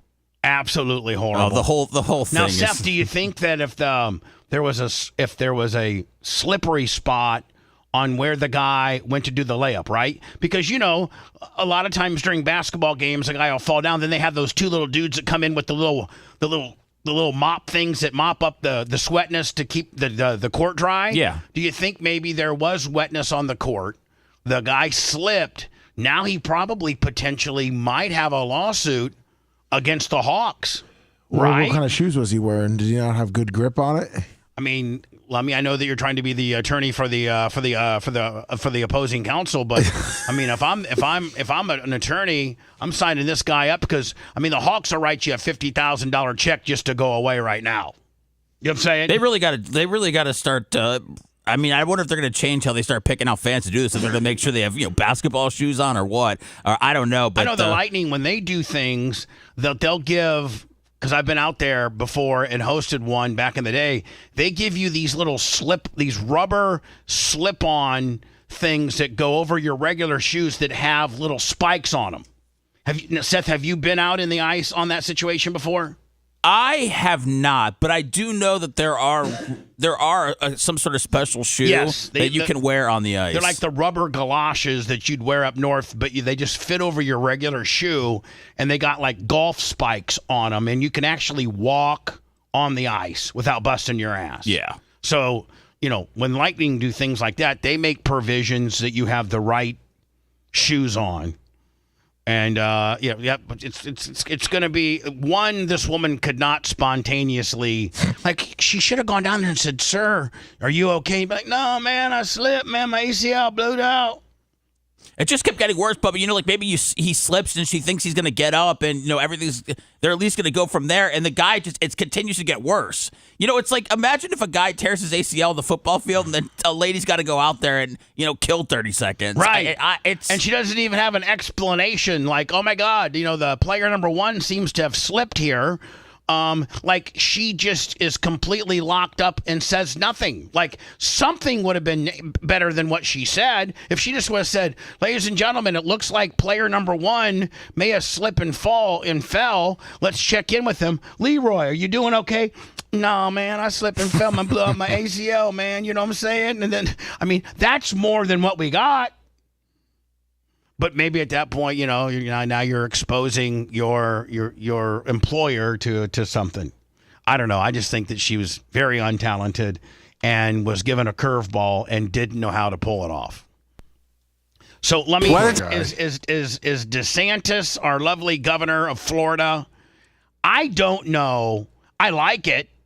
I just don't know how it works.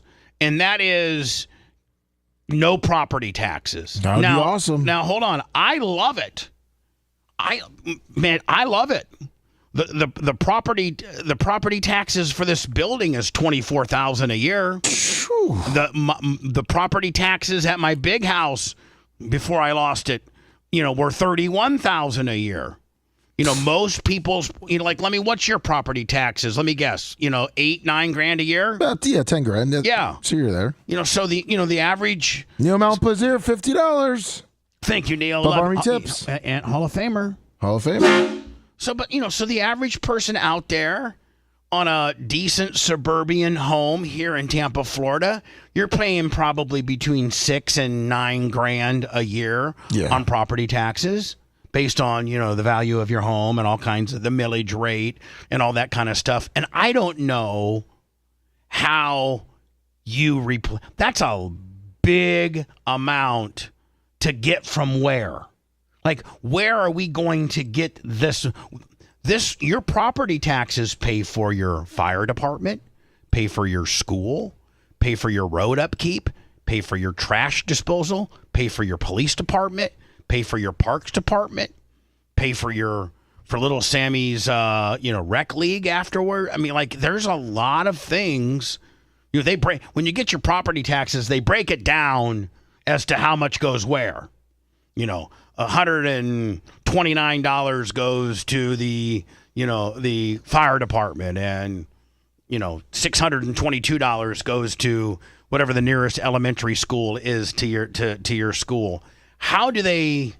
Well, maybe DeSantis will tell us. I don't see how they're able to subsidize this large amount of money, unless DeSantis has got some Elon Doge guy here, and Florida is got so much wasteful spending that we're able to cut that all back and now eliminate property taxes. Yeah, it looks like he is going to maybe possibly raise a sales tax or even a bed tax too, for to pretty much take advantage of the tourists that come in here. Choose sales tax relief or property tax relief. Well, a week after Florida Speaker of the House pushed a plan to cut sales taxes, the governor is pushing instead for a cut in property taxes. Now, us three collectively, if you were to vote one or the other, you had to vote one or the other.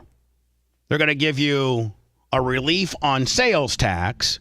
So let me instead of 7%, maybe they knock it down to 6 or 5. Yeah. Or do you want that?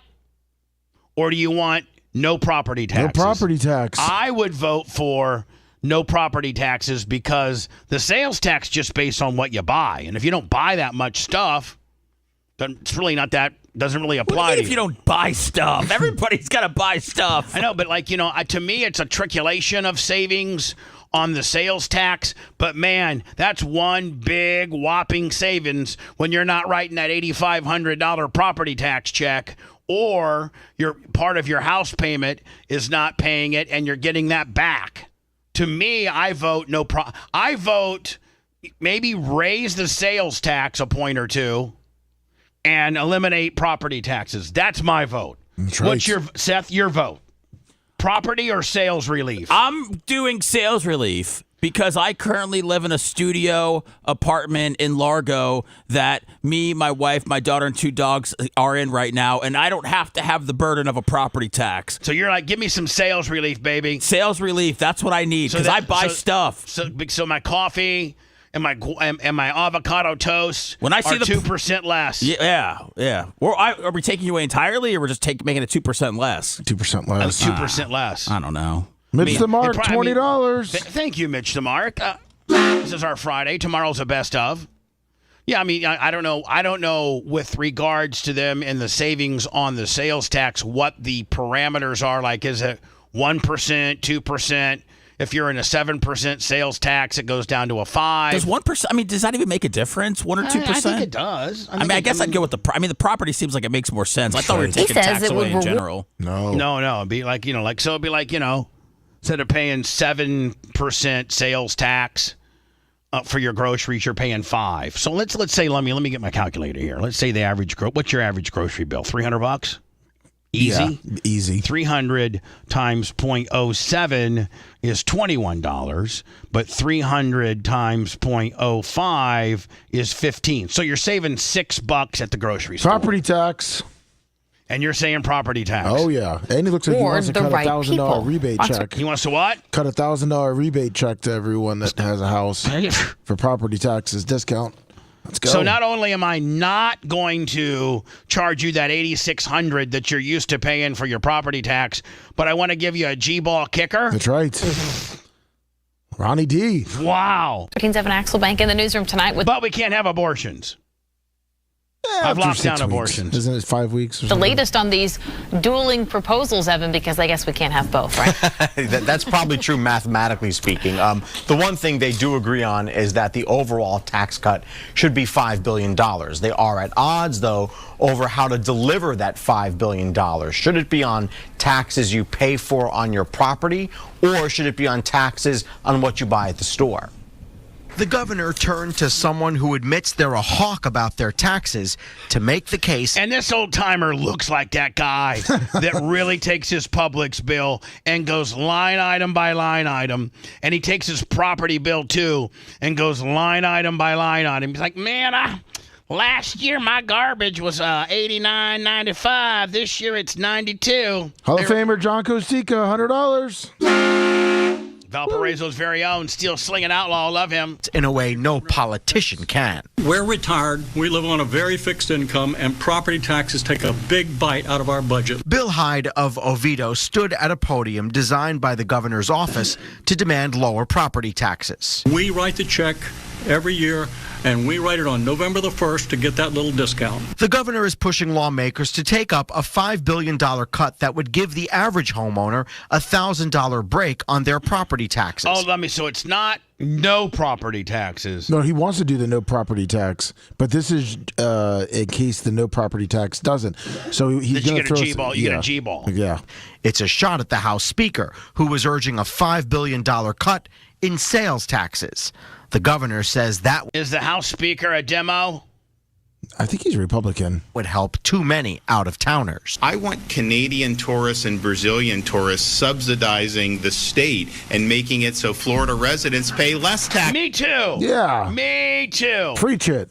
I don't care what your political affiliation is. I want the Canadians and the Brazilians and the Mexicans and the people from Indiana and Ohio and everybody else that comes down here to our great state and clogs up our highways and snowbirds it up. You should have to pay, not us. That's right. This is our state. We're natural Floridians. Give us the break. You pay for it. You're only here for a week or two. Get the hell out of here and pay more. I don't want to give Canadians a tax cut. This follows I say Canadians double. Weeks-long fight over immigration. I mean, Indiana, they got to pay a little bit more if you're from Indiana spring breaking. But if you're from Canada, man, they should have a Canada. They should have like a Canada, like $100 just to get in the state. New York, Bubba. There's been a lot of people from New York around here lately. Man, you drive to Ocala like I do, and you see the license plates: Ontario, New York, Vermont, New Hampshire, Ohio, Michigan, Indiana. But I know Ronnie has to fall in line with his leader, Mr. Trump, but a lot of people from Canada come down here. I mean, every single year you've got I love them. The people from Toronto come down for spring training and go to Dunedin, and they're all around this area. And so it's weird to take a shot at all these people that spend a ton of money in Florida. They can spend a little bit more. I'm not going to really stick up for Ronnie D because he's done a couple weird things lately, but he was just saying about the tourists. I don't know why he had to call Canada, but, the tourists that are coming down here. Yeah, maybe you shouldn't have. Maybe singled out. Maybe you Canada. shouldn't have chiseled out Canada. It's fine. Said, it's cool to hate Canada now. I think Canadians when they come down here are very friendly. They're a little bit pale, but that's why I like them. We have the same hue skin, and I don't know. I feel like it's the same hue skin, ladies and gentlemen, for those scoring at home. Yeah, immigration reform in which they eventually I know compromised, but promised publicly that things would smooth over. The governor says he's not against a sales tax cut per se, but the House Speaker said last week it would be the fastest way to help the most people. But this year... But it's helping everybody. Meaning the tourists are getting relief on it as well. That's right. Whereas if we do property, then that's people that are true Floridians. And listen, there's a lot of people from Canada and other states that have winter homes here, so they're getting a break too, right? Yeah. Yeah. We got to go property on this deal. Jack up the sales, especially for the tourists.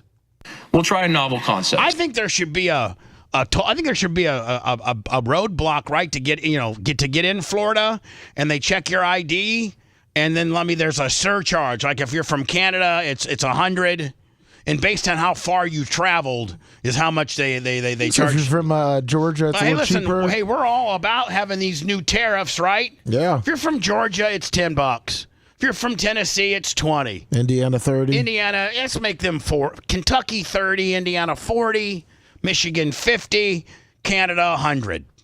Just to get in per head, per person. Oh, you got 6 people in your car, you're from Georgia, give me $60 to get in here. Man, we'd be making money hand over Charge me fist. like Disney World. And make Florida more affordable. And it would lower traffic, too. It's true. By giving the people of Florida their own money back to them. Democrats have likened the idea to living only on candy, saying the cost of these tax cuts, either on sales or property, is fewer services like police, education, and environmental protection.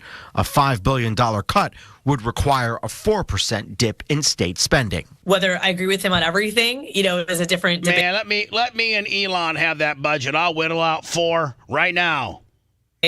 But I do appreciate the independent streak because I think it's important the legislature sets the agenda on policy, on a budget.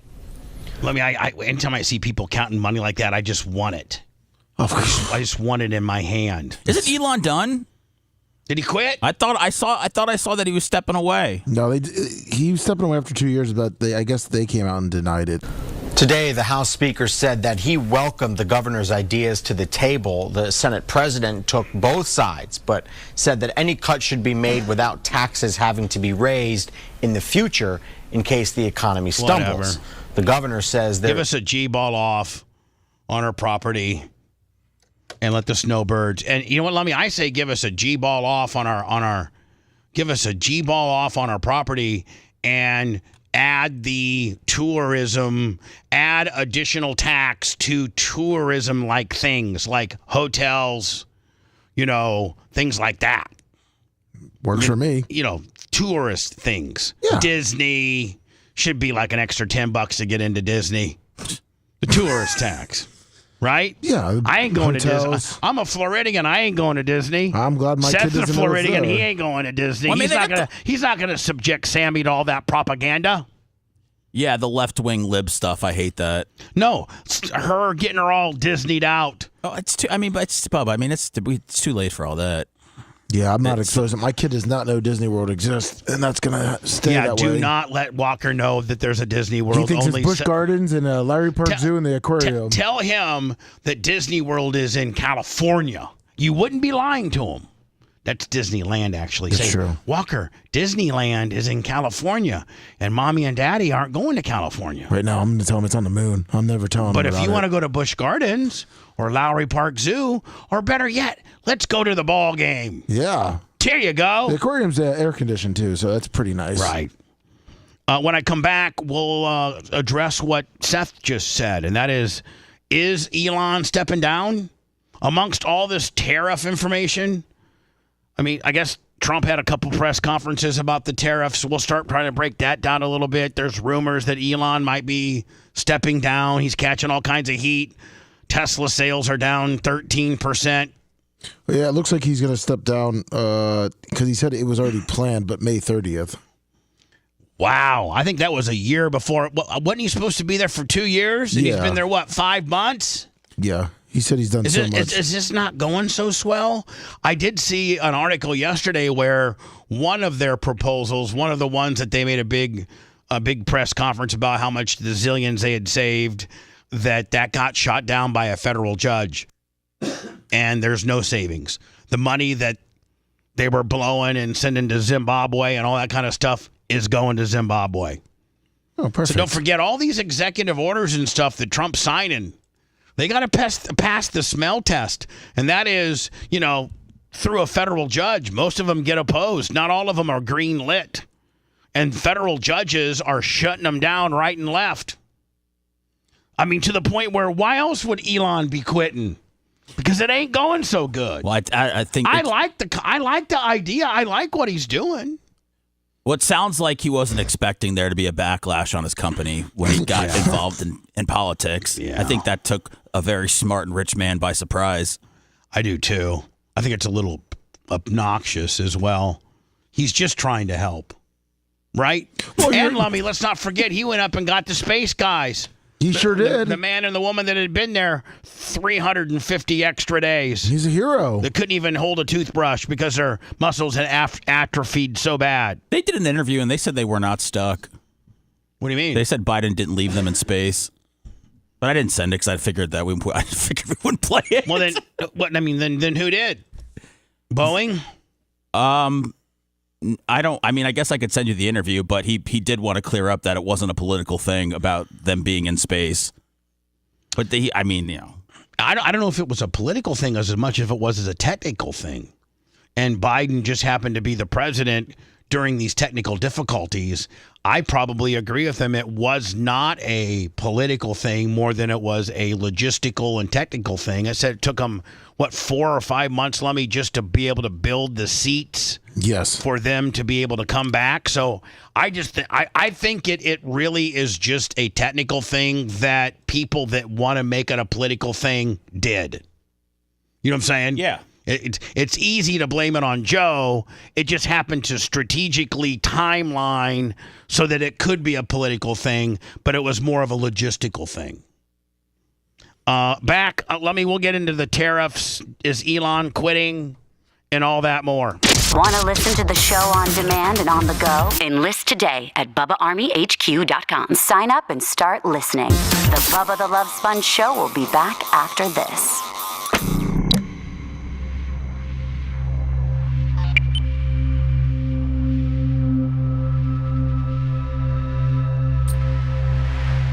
You want to check my mileage? Want me to check it? Yeah.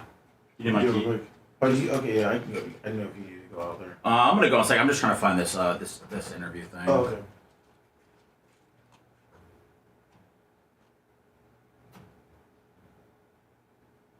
There's that. I don't know, the astronaut blamed himself. From what I saw.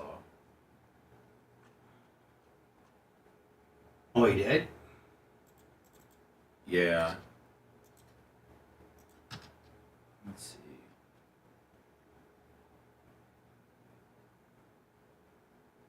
see. Okay. Hi, everybody. Big Twister. Speed Camp Willie. Here's Tesla. Bam.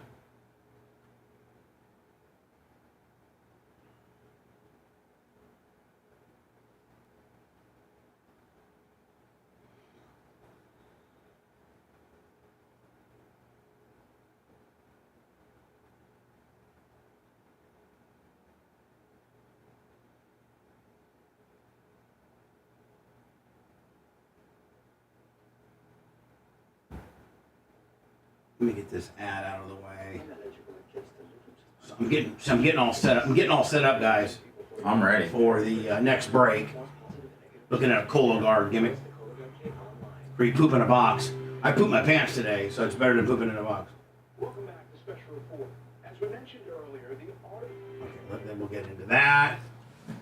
Then we'll get into that. Then we'll get into the torpedo packs. Then we'll power pick it up. Oh shit, it's back on us already. It's just me and you guys. We've got 1,200 people watching. Thank you so very much. Hello, Gooch. I got your gimmick. 885 on the thumbs up. Don't forget to thumbs up me, please. It's just me by myself.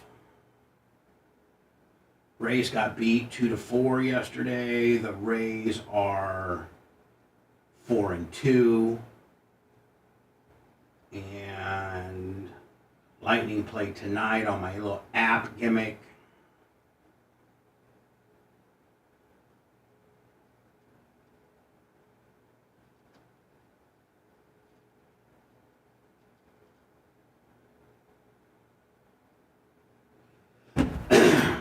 Hi everybody, Bubba. Have you heard of Vlad TV. That's what platform you need to go on when your doc comes out.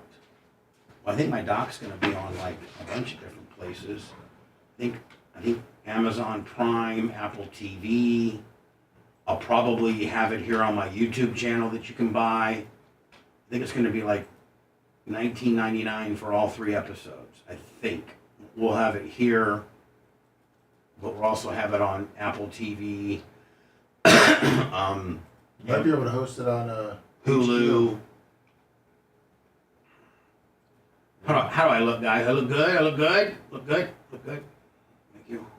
I started training this week in the gym. Yeah, I missed yesterday because yesterday I missed leg day. Is that similar? Bubba, Clearwater Jiffy Lube Lube team. $10. Tim, which Jiffy Lube are you at? And Tim, tell me right now, if I rolled up into your Jiffy Lube and I brought my own filter and my own oil, what would you charge me? And I'll start promoting your Jiffy Lube gimmick. $10 from who? Quackenbush. Bub, I'll give you $25 for YouTube Premium so you don't have to watch any ads anymore. Nah, it's just, whatever. Ads are kind of funny sometimes. You have ads on your YouTube? Yeah, I got ads on my fucking YouTube.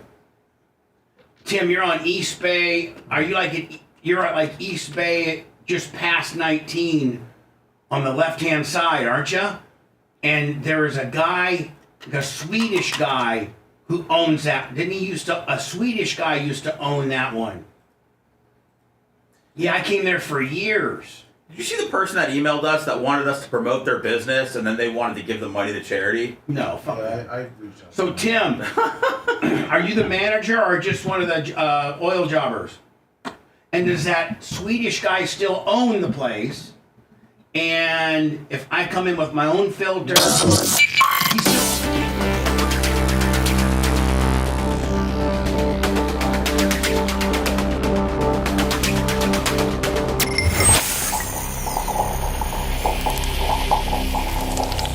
Broadcasting live from the Aquabito Studios. Aquabito.com/Bubba. It's the Bubba the Love Sponge Show. Now, Lummy, this wouldn't be for you, because it's crossing the bridge. I was the manager, and yes, I was the manager, and yes, he still owns it. So, Tim, what are you now? Do you work? Did you get fired? Lummy, I'm on our YouTube channel. By the way, our YouTube channel is at The Bubba Army. A lot of people consume the program via our YouTube channel. And we also have, other videos that Gary Cantrell produces and puts up there. Yes, Lots of great stuff. There's that Brooke Linda gimmick that I think's approaching 10,000 views. It's doing really well. And so there's this guy named Tim Moore. And way back in the day, he's a Pinellas County employee now. So you don't work at the Jiffy. See, so Tim, I can't be cutting a Jiffy Lube on East Bay deal right now with you, or even have any of the Bubba Army go to that East Bay Jiffy Lube. It's the Jiffy Lube on East Bay and 19. It's as you're heading south on 19, get off on East Bay and go a half a mile. It's on the left-hand side. And this guy from Sweden owns like 5 or 6 Jiffy Lubes. And for years, that's why I always got my oil changed in my bins and things. And this guy named Tim Moore, Lummy, he's watching the show. He used to be the manager there. Nice. But I thought he still worked there. And I was going to see if I could cut a deal with him saying, hey, anybody wants to get their oil changed at the East Bay Jiffy Lube, 20% off if you roll up in there and say Bubba Army. Not now. Well, Seth might need to check it out. I was going to ask him, how much would it cost? Like if I roll up in there with my own K&N filter and my own Redline oil, how much?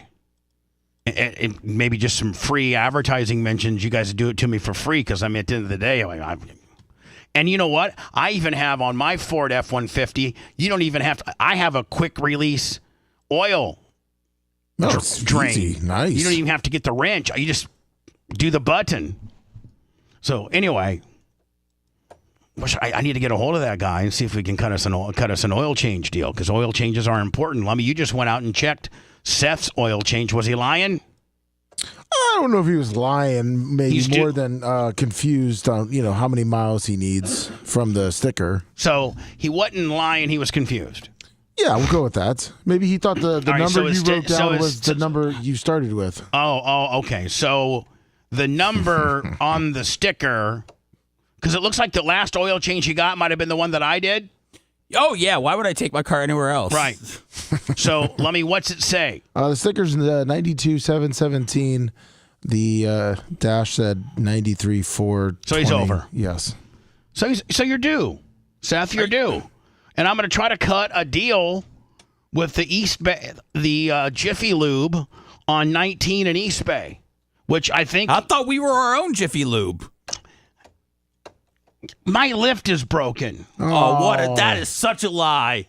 No, Lummy, why would you lie about your gear? Lummy, you'll verify my lift. Remember, the bolt started coming out. Oh, yeah, that's right. If you look at it, one of the towers is leaning in because the bolt's pulled out. Big Red has to fix it yet, and he hasn't. Come on, Big Red. So, and I'm going to be honest with you. I'm over leaning down there and putting it on the right. I'm just going to start going to oil change places with my own oil and my own filter and see if I can get them to do it for next to nothing. And I used to have a deal with the East Bay Jiffy Lube at US 19 in East Bay. Well, Rick, SOS Automotive, I would say just charges me for like $10 of labor if that. I bring my own filter and oil. But I'm trying to think about him who's over there in Pinellas County. I got you. I was saying for you if you needed it. And with Rick, it's not a drive-through thing. It's a leave your truck kind of deal. Like, you know what I'm saying? I love the drive-through, the oil change drive-through concepts because it's so much more efficient. It's quick. Terry from Preferred Automotive does my oil changes right now, but it's still, I got to get the car over there. Then Birch Chris got to bring me back. Quackenbush, $10. I just want to pull up to the East Bay Jiffy Lube, hand them my oil, hand them my oil filter, and pay them $20. Boom. Sometimes those guys they're pretty crappy though at it. No, what do you mean they're pretty crappy? No, not the Jiffy. I'm saying some of those ones that are drive-through. I feel like the guys. Listen, if you don't know what you're doing and they try to upsell you on some wiper blades that's and what some I'm saying. Transmission flush and all that kind of, you're like, nope. All I want's an oil change. That's right. So I'm going to try to get a hold of that East Bay oil change Jiffy Lube and see if I can get a deal for Bubba Army. Like, see if I can get like 20% off for Bubba Army so Seth can start getting his stuff changed there and at a savings. You could go to Rubber City. Just so in Hillsborough, by the way, if I can, SOS said he'll do it for $16 if you bring your own stuff for anybody. Bubba Army. That's if you bring your own stuff. Most people in the Bubba Army don't have their own stuff. No, I know. I'm just saying, it's a good deal. $16. What do I know? But let's get that Jiffy Lube. So Rick from SOS Automotive, $16. Yeah, Bubba Army. But will he get it? Like, can he get it done while I wait? Of course, he said. Yeah, he says if. I don't want to sit here and be making it an hour ordeal or anything like that. No, exactly. President Trump indicated to top advisors that Elon Musk could be taking a break from his current role in the administration. Sources familiar with the matter told ABC News. It's cost Elon approximately $100 billion to help find waste in the government spending to help his country. I won't forget how Americans treated him, said this one woman in chat. Americans kind of have done him dirty. He didn't go in and do anything other than try to find wasteful spending. Am I right? I mean, he didn't try to do anything else other than try to find where our government was sending like $700 million to some African country to none of it was none of the programs that he proposed to cut were anything that affected us or anything that affected anybody that I even know. Well, there are a lot of people that got fired, and there are a lot of people that aren't happy about it, and a lot of people that just aren't fans of the regime right now. And he aligned himself with the Republican Party, and so he's going to take a backlash. He's going to take backlash for that, just like any athlete or anybody that comes out in support of one side or another. And it's just like I don't. And it's been this way for a while. If Joe Biden, listen, in full disclosure, if Joe Biden had the same program, the Doge program, where Warren Buffett or George Soros or somebody that has public companies had aligned themselves closely with him, meaning Biden, and had slashed all these programs and things like that, I think the American public would be just as outraged and be potentially boycotting whatever businesses they had. We've just turned into a bunch of soft Karen bitches that really don't want to do what's best for our country, which is to stop wasteful spending. And sometimes stopping wasteful spending hurts. There's been some national NPR, National Public Radio, people that have been let go. Is NPR really something we can live with or without? When's the last time you were listening to NPR? Well, that's one of the programs that got cut out, and there were hundreds of NPR people, the article that I saw, that lost their cushy ass $75,000 a year. I read news twice an hour jobs because Elon and Donald Trump and whoever else said, listen, in this particular budget, it's got $60 million set aside for National Public Radio. I don't think we need that. Well, that hurts. It hurts the guy that got fired. But let's notice, like, we could get fired tomorrow and nobody would be caring about us. No. So why should we care about anybody else?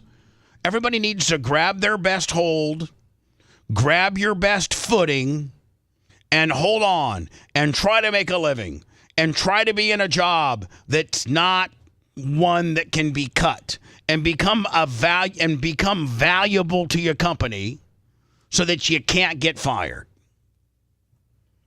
Everybody here right now that has made the cut, I wouldn't say is unfireable, but I'm down to the bare bones, but I got some really good people. Everybody is working their ass off. I'll tell you that right now. So everybody here has solidified there's no cuts coming here if we can maintain our business. So,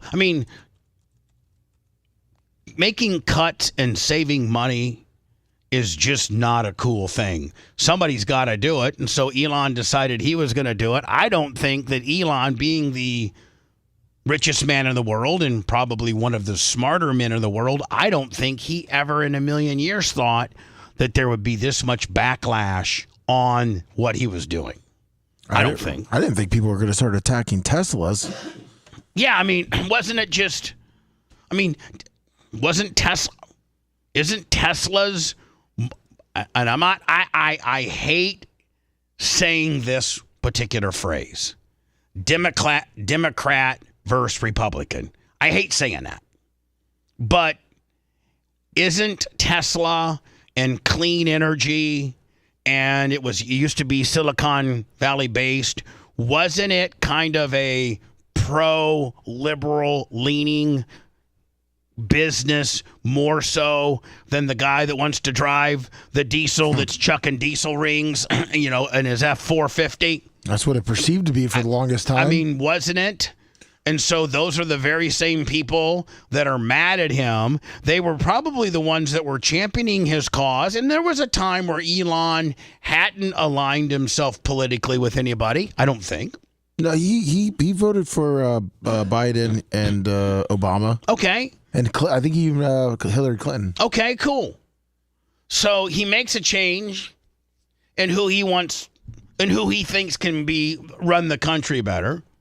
That guy thinks that this guy's pretty smart, and if the smartest guy and the richest guy in the world wants to be my friend and help my campaign out, I'm certainly not going to say no. Captain Creamsicle, $50, and Quackenbush, $10. Please tell Bubba P is still alive. We only paid 3% of the... I don't know what the hell he's saying. I love when people tell you, just fact check it. Yeah. Go check on the internet. Yeah. I'm reading from CNN now that Tesla sales, and listen, common sense, I'm not reading what I'm saying right now. I'm just spitting. I'm just talking off my top of my head. But just off the top of my head, Tesla is a clean energy, more of a democratic type situation or business than it is, I want to drive my diesel F-350 and I don't care how much pollutants it produces. I mean, one would think. But now, because the owner of Tesla or the CEO or the largest shareholder or, whatever, the guy that has the most shares, Tesla obviously is a publicly traded company. Because that guy politically aligned himself with, not the Democratic candidate, now all of a sudden Americans are doing a couple different things. Certain Americans are vandalizing Tesla dealerships, vandalizing people that drive Teslas. And it looks like not buying Teslas at the rate they used to buy Teslas, all while only one thing has changed within Tesla. I don't think the quality has changed. I don't think anything has changed technology-wise. In fact, I think they're coming out with different models and newer things, and a lot of people rave over the Cybertruck. I know Dan's got one. Yeah. Go ahead, Lummy. Do you think Elon did this on a business side before he knew that there was going to be a huge backlash? No, I don't think Elon thought that it was going to do this. Well, I thought maybe he'd lose a couple, but then him gaining the MAGA crowd, then Tesla now is in the MAGA world. It seems like Tesla is so not MAGA. MAGA wants that Ford Hemi. Well, Trump bought a Tesla. Remember? That's what I'm saying. Yeah, he did. But would he have had Elon not been part of his regime? Probably not. Yeah, so maybe Musk is seeing this. He just picked up some of the MAGA crowd. Dr. Dan brought one. Gene said he was going to buy one. Well, it says sales are down, 13%. But I just want to ask, what can Elon do to get it back on track? Because he can't erase. Quit like he's doing. No, he's not quitting. He has to step down after 130 days. That's a federal law. Okay. Yeah. So you can only be an advisor. You can only be a special advisor, a non-paid special advisor for 130 days. Yes. See, that's where they kind of mislead you in the fact that, okay, so unilaterally, no matter what political party is in office, if you're going to be a special advisor under a certain department, you can only do it for 130 days. 130 consecutive days. Okay. They don't report that. They report, the news reports, that Elon's stepping down in the midst of Tesla sales down 13% in the first quarter, the biggest decline in its history, as a backlash against Elon Musk and the growing EV competition hurt demand. So they don't report that he's stepping down because federal mandates state that you have to step down. You can only serve 130 consecutive days as a special advisor to the president. Correct. Nobody's reporting that. No, I've not seen that report yet, Lummy, and until you blurted it out. Well, a couple of the headlines, and again, I don't know how people find out, what Trump said or not that are in a circle, but the headlines are Trump privately indicates Elon Musk to step back from role as his term ends. Well, it says he's stepping back as his term ends. I don't even know what that means. Now, does that mean he comes back? Does he come Does it mean he's stepping back as his term ends, or does that mean that he'll step back in? Like, after you've served your 130 days as a special advisor, are there rules as to you have to have a certain amount of time off and then you can jump back in as a special advisor? No, or is it just 130 days and you're out? It's 130 days you're out, unless you get like the Congress. You got to start getting like all these different things passed to have them come back. I think Elon, Seth, can say, okay, I did what I did. I've maybe set a template for this department to be able to fine wasteful spending. I don't need to be a part of it anymore. I set it up. I got it going. Now, other people can handle it. And I got to start concentrating on my stuff. Because obviously, my being a special advisor on wasteful spending, it has upset the apple cart of my business. And that's how I pay that's how I make a living. Yeah, Trump said publicly on Monday that Musk will likely have to go back and run Tesla at some point. Well, I think he's amazing, but I also think he's got a big company to run. And so at some point he's going to be going back. And SpaceX, right? Yeah.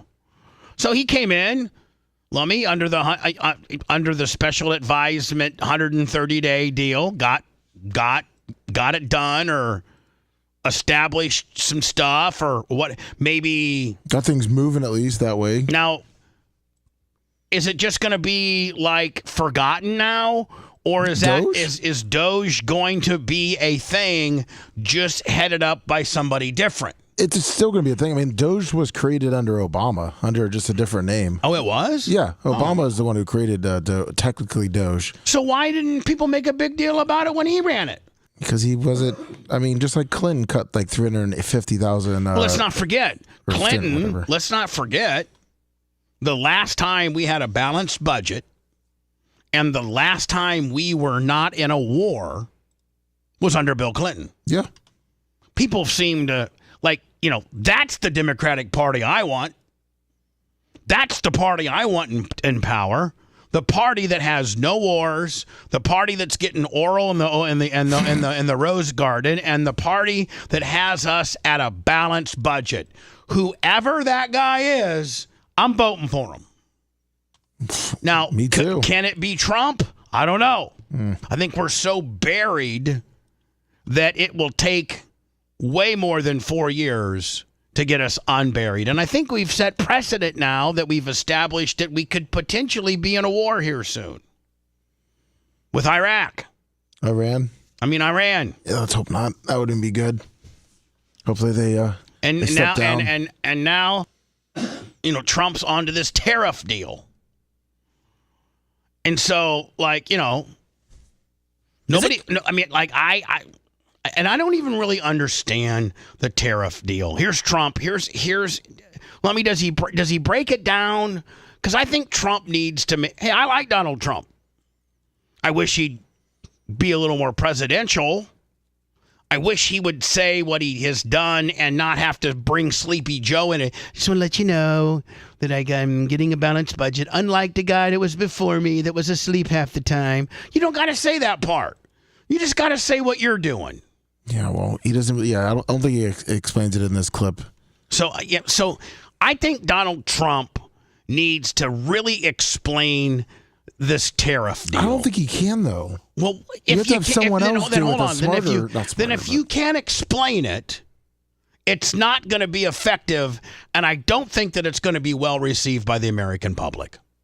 Because the guy that's switching from 14th to 15th gear right now in Iowa, listening to this show, needs to be able to understand this tariff deal from the president as much as I do. And I don't understand it. I don't know who's getting a break. I don't know who's not getting a break. I don't know what prices are going up. I don't know. Did the stock market have a good day yesterday? No. I know that there's, a lot of indicators, a lot of economical indicators that are not looking so good for us right now. Yeah, but the problem with Trump trying to explain it is he starts going on like China 20%, and then he'll say, China, scary, China, scary. And then he just starts, China 20%. Oh, yeah, that's right. Scary China. Yeah, he said scary China. Scary China. ADHD, and then, this tariff thing. Have J.D. Vance explain it. Have some.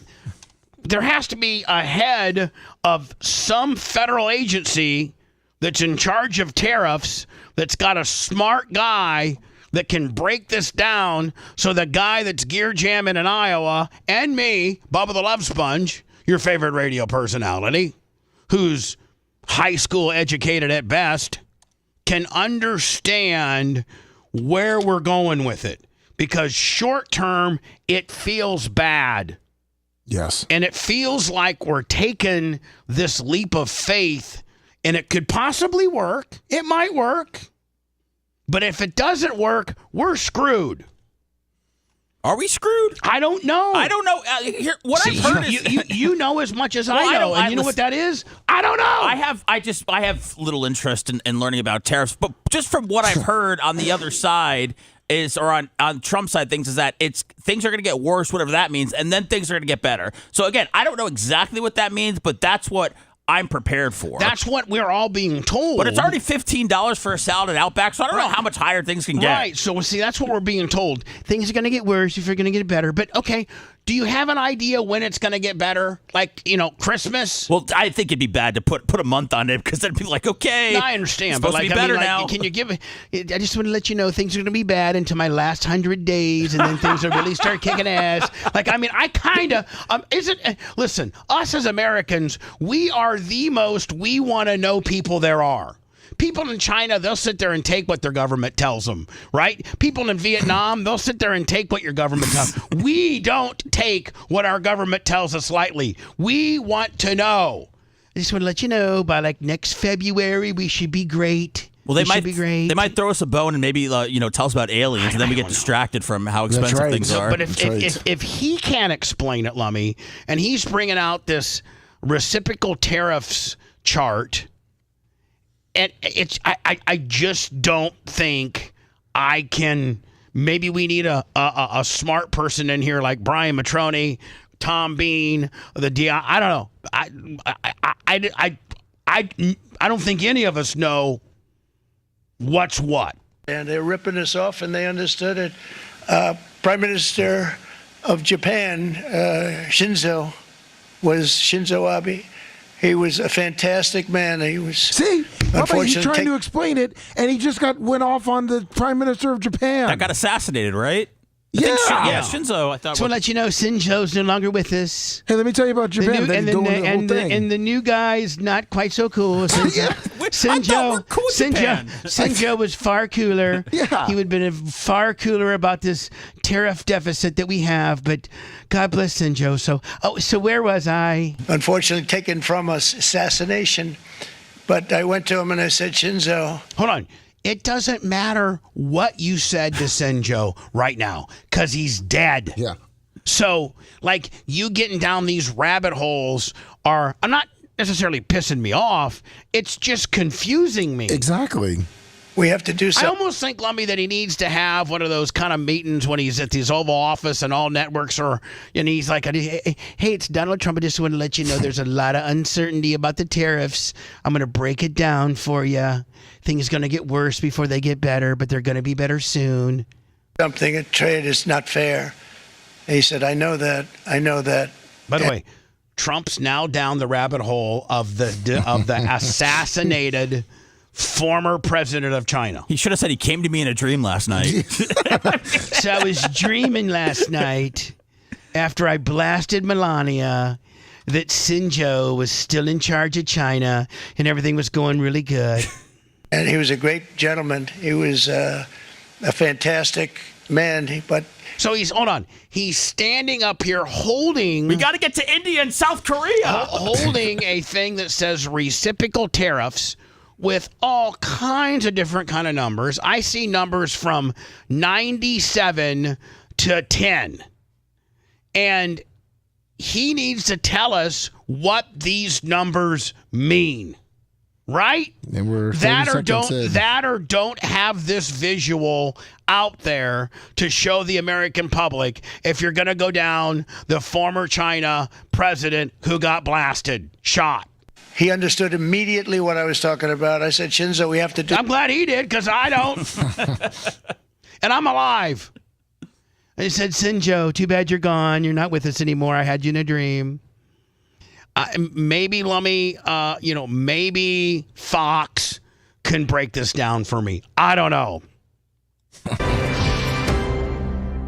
Welcome back to Special Report. As we mentioned earlier, the auto industry is bracing for 25% U.S. tariffs on imported cars. Now, in 2024, the U.S. So let me, maybe now we're getting somewhere. Let's hope so. And just on the surface, and in the first 13 seconds, it doesn't sound good. No. He said to me, the U.S. auto industry is bracing for a 25% yippee-yo, and I see a big red number that says down $160 billion. Let's just see if we can proceed. U.S. shipped $59.2 billion in cars overseas, but American consumers spent $219.5 billion on imports. That's a trade deficit of So that means we bought 59. We sent $60 billion of cars abroad, but we took in $219 billion. Yes. That ain't good. No, not good trade. $60 billion. Now, the U.S. has its largest deficit with Mexico at more than $45 billion. At least 10 major car makers have production plants in Mexico. Which, by the way, all of them do. BMW, GM. Country supplies almost Honda, 23% Toyota of U.S. imported cars. Together with Canada, imports make up almost 36%, but U.S. imports more, actually. Now, hold on. And Lummy, this is just the auto industry. Yeah. This isn't the dairy industry, the steel industry, the rubber industry, the food industry, the oil industry. This is just cars. And the report ain't looking so good. From Asia at 38%. The U.S. has large trade deficits with Asian countries, too. Almost $40 billion with Japan, nearly $36 billion from South Korea. Now, by the way, Lummy, these are our minuses, meaning that we take more stuff from them than they take from us. Trade. And every country is large amounts. The deficit has risen South Korea, Japan, nearly 80% Vietnam, with Thailand over just the last year to $374 million, and the deficit with Vietnam is up nearly 162%. Now let me ask you a question. Is Trump trying to put tariffs on all these countries so that we can go 0-0? Yeah. And then that in itself would absolutely blow the economy sky high and be good for us. That if these numbers were less, one-sided and anti-American, that our economy would just explode. Yeah. Is that what he's counting on? That's what he's trying to do. I sent you that little chart with Donald Trump, and he supposedly explains it. When he was talking about industry is bracing for 25% U.S. tariffs on import. I'm trying to let me see if I can fast forward this here to where I was. These Fox mother effers. Now in 2020, 2% to 156 million. Now, Japan car brands, the Japanese, Honda, Mazda, Nissan, South Korean brands include Hyundai, Kia, and Genesis. And these many brands have seen an increase in sales in recent months as buyers prepared for the tariffs to take effect. New vehicle sales were up 4.8% from last year. U.S. car manufacturer General Motors topped the list, actually with a 17% jump, driven by the demand for the affordable SUVs such as the Chevrolet Trax. The model, like many U.S. branded cars, is partly made overseas in South Korea. Now, the Trump administration has said importers of automobiles under the U.S.-Mexico-Canada agreement could see exemptions if they're able to confirm how much of the cars are made in the U.S. For example, the Trax final assembly takes place in Korea, and Korean parts make up 48% of that vehicle. Mexican parts make up 23%, including its engine. Just 2% of those parts come from the U.S. or Canada. Auto Trader says luxury cars are expected to see some of the steepest price increases. Oh, Dan's Ferrari. He ain't buying one. Maker of Volkswagen. All right, so let me. I would say if you want to watch Trump try to explain, he supposedly explains it in the clip I sent you when he was a little. Let chart. me go into words so I don't get too far behind. You sent me the clip where he had the big deal. Yeah, it's 4 minutes. I'm lost. He says Seth, he are you? explains I'm it. lost, aren't you? Like I have no idea what's going on. Supposedly he breaks it down so we understand I it. just want to let you know I'm going to break it down for a guy named Seth and Bubba, who are two stupid dudes. One's a Democrat, one's a Republican. And Seth drives a Ford Hemi. It's a gas guzzler. He doesn't care about the environment. I just, my thing is I just, call me ignorant or whatever. I don't really pay attention to this stuff. I really only talk about it when we're on the show. I'll tell you what you do pay attention to: how far your money goes. Well, things have been expensive for a while. So when they say it's going to get worse, I don't know how much worse it can get. I don't think the average American can get it much worse. Like we can't make it. No. We cannot make it if it gets much worse. Interest rates, people buying houses, borrowing money.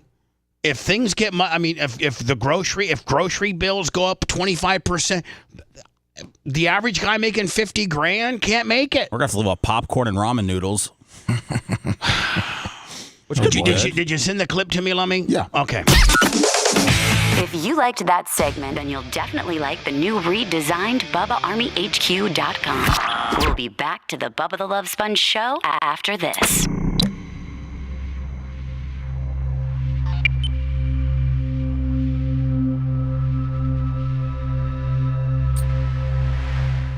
Finding more jobs. I'm maxed out on raises. Charged to the USA. All right. So I think we need to fucking just really concentrate on this, because this is what fucking, By the way, over 1,000 thumbs up. Appreciate you. Thank you, guys. See you Monday.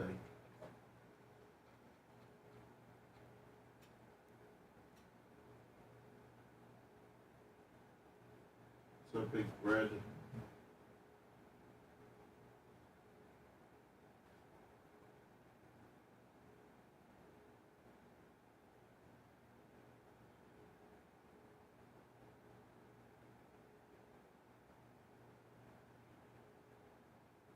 That's awesome, FJ.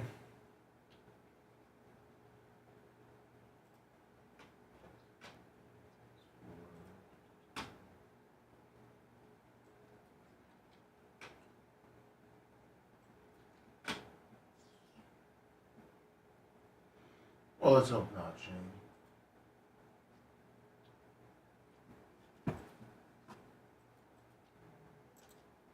Okay, cool. Thank you, Seth. No problem.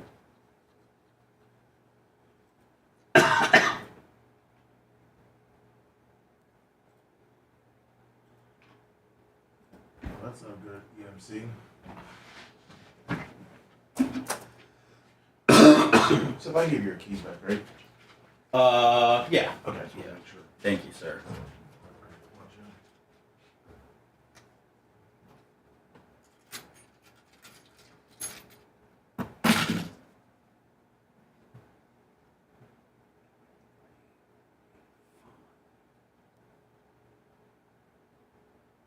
Hi, everybody. Hi. Have you hit the like button? You better. It's just me and Sethy here right now. That's right. Oh, man. We have to keep you entertained. But I got to find out what I'm going to talk about next break, which is going to be this this gimmick. So he sent me that, but I got to put that over there. I got the torpedo bat, and I got the LeBron gimmick, and then the Jean-Claude Van Damme is facing that he accepted sex with 5 women as a gift. What's wrong with that? I think the women were trafficked. Oh, okay. I'm sorry. I mean, if you were single, Seth, and I just sent 5 chicks over, I mean, they'd have to. Like they'd have to be Blink 182 with a Green Day kicker and a fucking Foster the People. I mean, you'd be fucking. What? You're sending bands to me? No, girls that like those. Girls that like Foster the People. Oh fuck. I don't know what to do with that one band. Like, do we want to bring them in or like talk to them on? Well, I guess it depends if we want to start getting like that bit going again. That's what I'm saying. Like, I guess we gotta discuss it because like I come, I talked to him. I told him, I think it'd be great to have men. I think it'd be great to start having bands in. As far as what that looks like compared to the unsigned band review and compared to what we could do now. Because obviously we can't have them perform up there. No. But I think we got to figure out a way where people let us know whether they like them or not. Yeah. Exactly. So, instead of like what we think, or otherwise, like take a complete shit on it. Yeah, let me think of some. What's up, Berto? I have another idea I want to talk to you about too. See what you think, but off the air. What's up, Jay Bowler? Yeah, Fred, I am thinking about it. Well, football, I think would be hard for me right off the bat. I feel like I should do baseball or basketball. Just, I don't know, at the holding and all that stuff.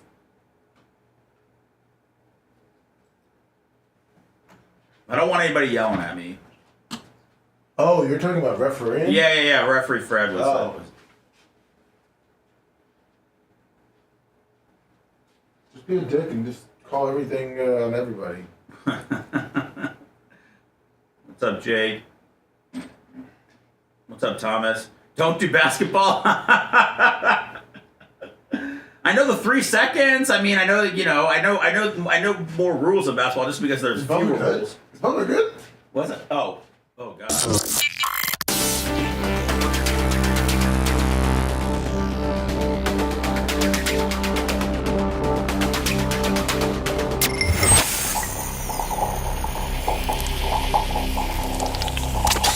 Broadcasting live from the Aquabeto studios. Aquabeto.com/Bubba. It's the Bubba the Love Sponge Show.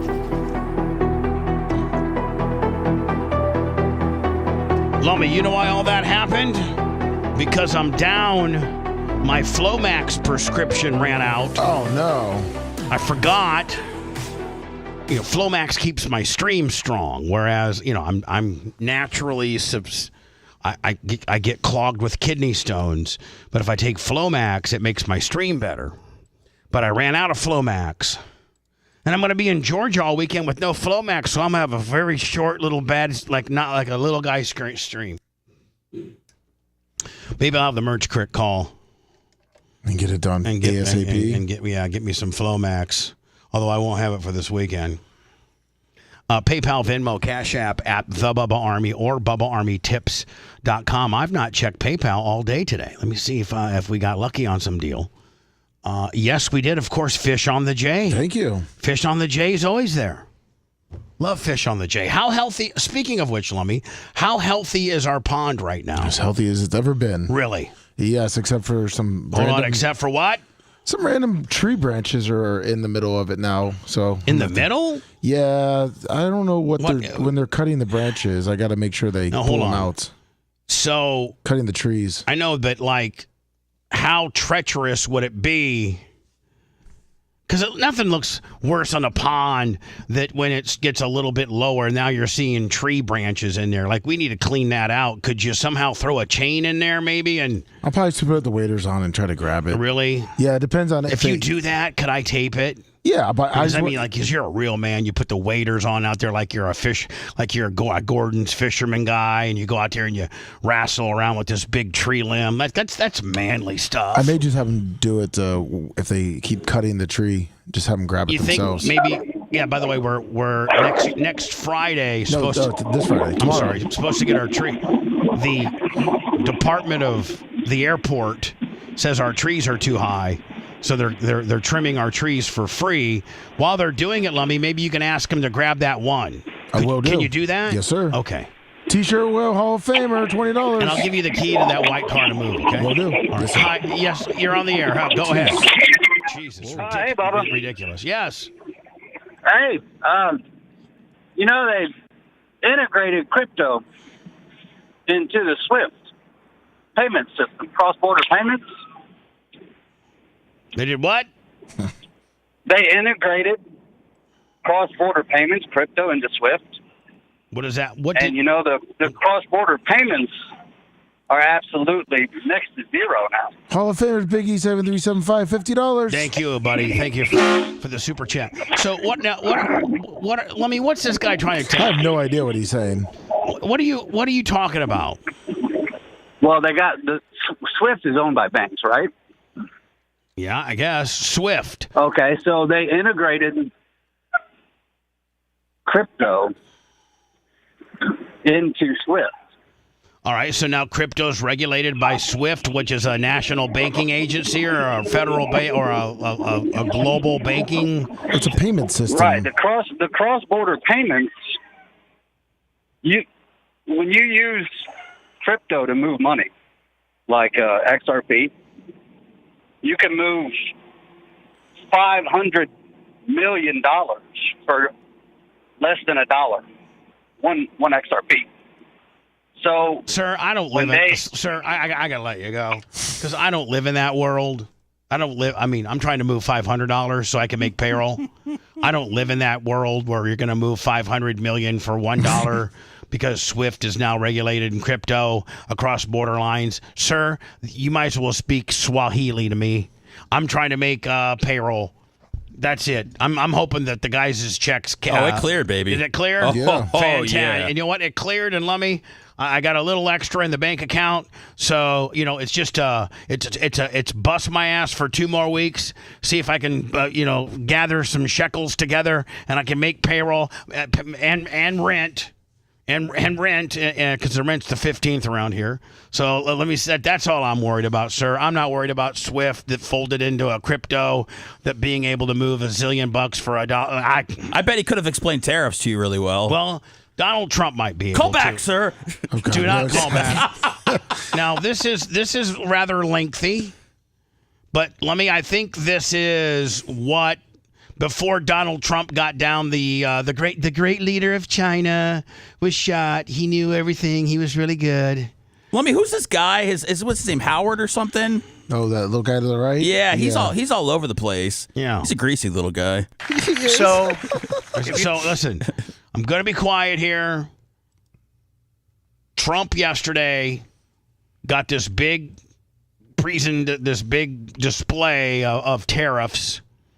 And maybe after and listen, I want everybody to understand, I want to like this. I want this to work out. I want this to, maybe be a short-term bunch of bull crap, and by June, July, August, we've gotten these countries to Ray, $10. Thank you, buddy. To decrease the deficit, and we're no longer $326 billion in trade deficit to Thailand, and instead we're more like 50. I want this to work. I think that our country is probably more healthy the more even exports and imports are. And maybe, because I'm not a financial guy or the president, maybe doing this is what it takes when you are at such a deficit with other countries that are dominating you, meaning they're barely buying our stuff, but we're buying the hell out of theirs. Maybe this is what you have to do as an economist or the federal government or a bank or whatever to even the score. And maybe it'll only be a short-term pain in my ass, and by the end of the year, we're like, hey, Seth, man, those tariffs was a good idea. Oh, man, one of the best. Yeah, hell yeah. Michael Rucker, 25. So I want that. I'd like that to happen. Man, I tell you, at one time we were $326 billion in the deficit with Thailand, and it's down to $52 million now. Isn't that kick-ass?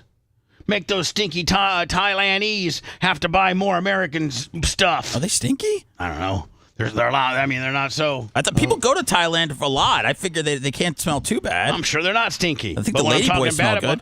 When I'm talking bad about them, they're stinky. Okay. Here we go. So this might be Donald Trump's attempt, because right now I think that if Trump had any advisors or anything, they would be telling him, Mr. President, the average American doesn't understand this. I saw Stein's on the warm line. I guess he just got into it with a barstool guy at the airport. What happened?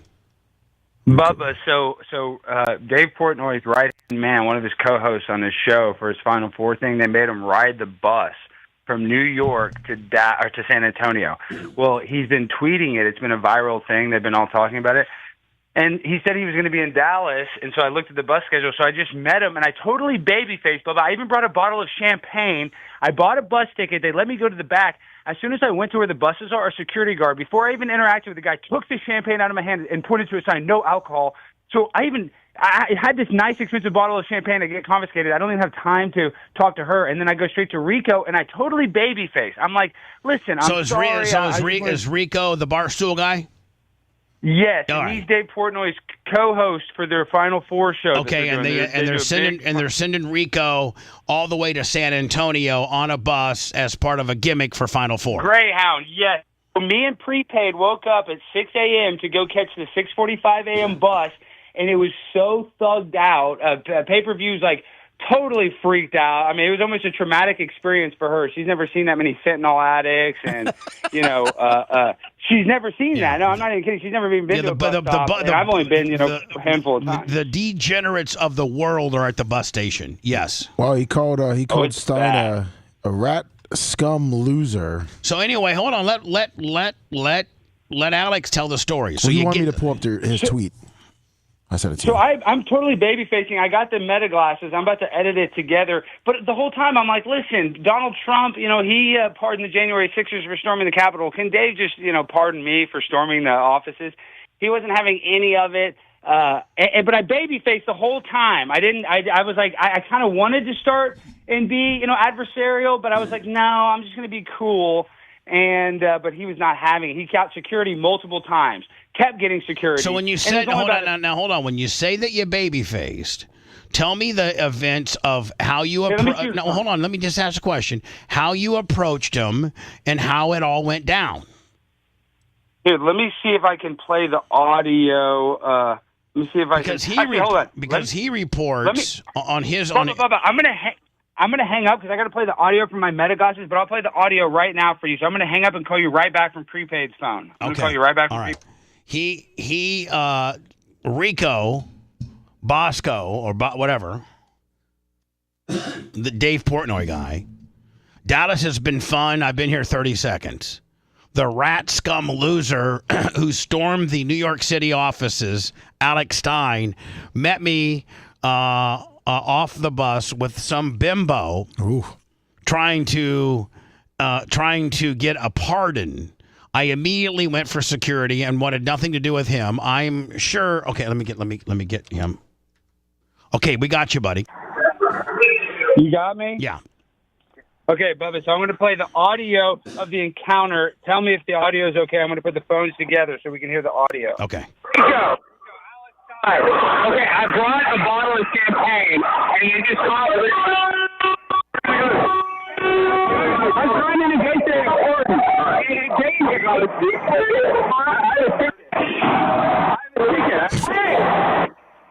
thinking. What I'm saying is, let me try to discuss the pardon, Rico. Rico, don't be a wimp. Why can't I do this? Why are you concerned? I gotta speak to Rico, don't be a wimp. You don't have to be a pussy. Dude, I'm trying to apologize. I want to make Vincent. If Trump can get a pardon, all the January 6ers, why can't you negotiate a pardon with me? There's a line, Rico. Why is that such a hard deal? It was a joke. You know it. You know it was a joke. I don't know why you do like that. I know, but I don't think. Dude, I'm trying to. You don't want to help me out a little bit, Rico? I've never done anything to you. I just want to make offensive. I don't know if it's such a big deal. Like, I'm sorry that I stormed. Listen, I'm sorry that I stormed the offices. I don't understand why it's such a big deal. I'm sorry. I'm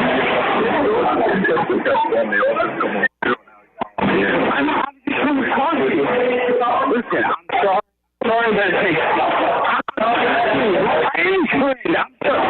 Rico, I'm here as a friend. I don't know why. You can tell my bottle of champagne. At least show him the champagne I brought. Because he's got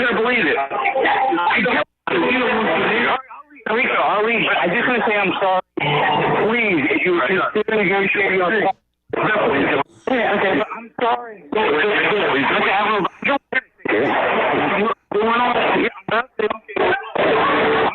All right,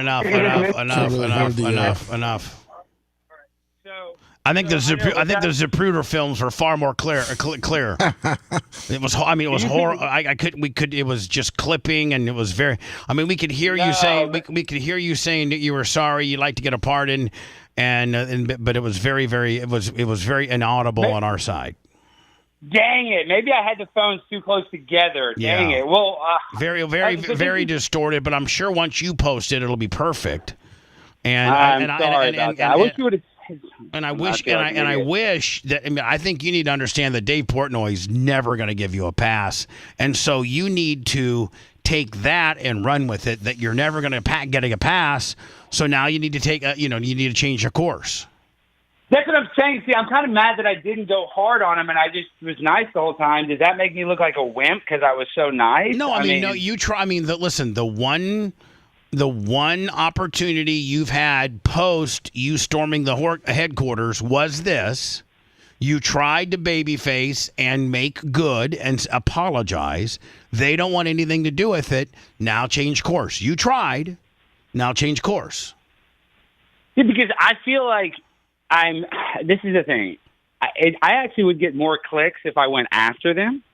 But Dave Portnoy, I've had big guests on my show, this girl, Emily Austin, and he called her when she posted a graphic that she was coming on my show. Dave Portnoy not only texted her, but also called her to make sure to talk to her, to tell her to not go on my show, but she still went. In a way, it kind of made me seem cool that Dave Portnoy was even wasting his time calling her about me. Have you ever tried to reach out to Dave and say, Dave, hey, listen, I was just trying to create some... Yes. You have? Yes. For the personal connections, yes. People that work there, yes. And he's not having it. But he's just not having it. And I'm not trying to be besties with him. It's just I don't like that they have a whole I'm blackballed. They can't even write an article about me. They're not, and they used to share my videos like crazy.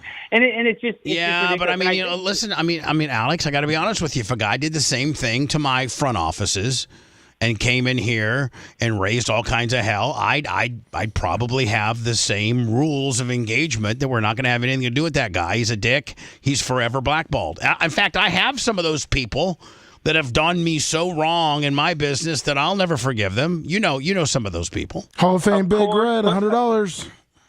Well, I don't know how much more open I can be that it was a work and that I'm not. You can't. You've tried. Now it's time to switch gears. You've tried, and he's not having it at all. And so I haven't posted the video yet. You know, Barstool is niche, but like if Dave and them interact with it, it will get a lot of views. So it's just kind of. And when do you think I should post it? I'm thinking, should I debut it on my show or should I just get it out because it's so? No, you need to get it out before he gets to San Antonio, which I'm assuming he's going to be in San Antonio the next few hours. Yeah, I know, and he just tweeted about it. So, and he called Paige a bimbo, but she looks good. I was trying to tell her that's not even really a derogatory term. No, bimbo's kind of a slutty hot, you know. Yeah, exactly. And it was like 6 a.m, so she was dressed down, so she wasn't dressed slutty. But yeah, he's got 60,000 views on it already. I'd jump on it, post what I got, and then from this point forward, realize that Portnoy hates you.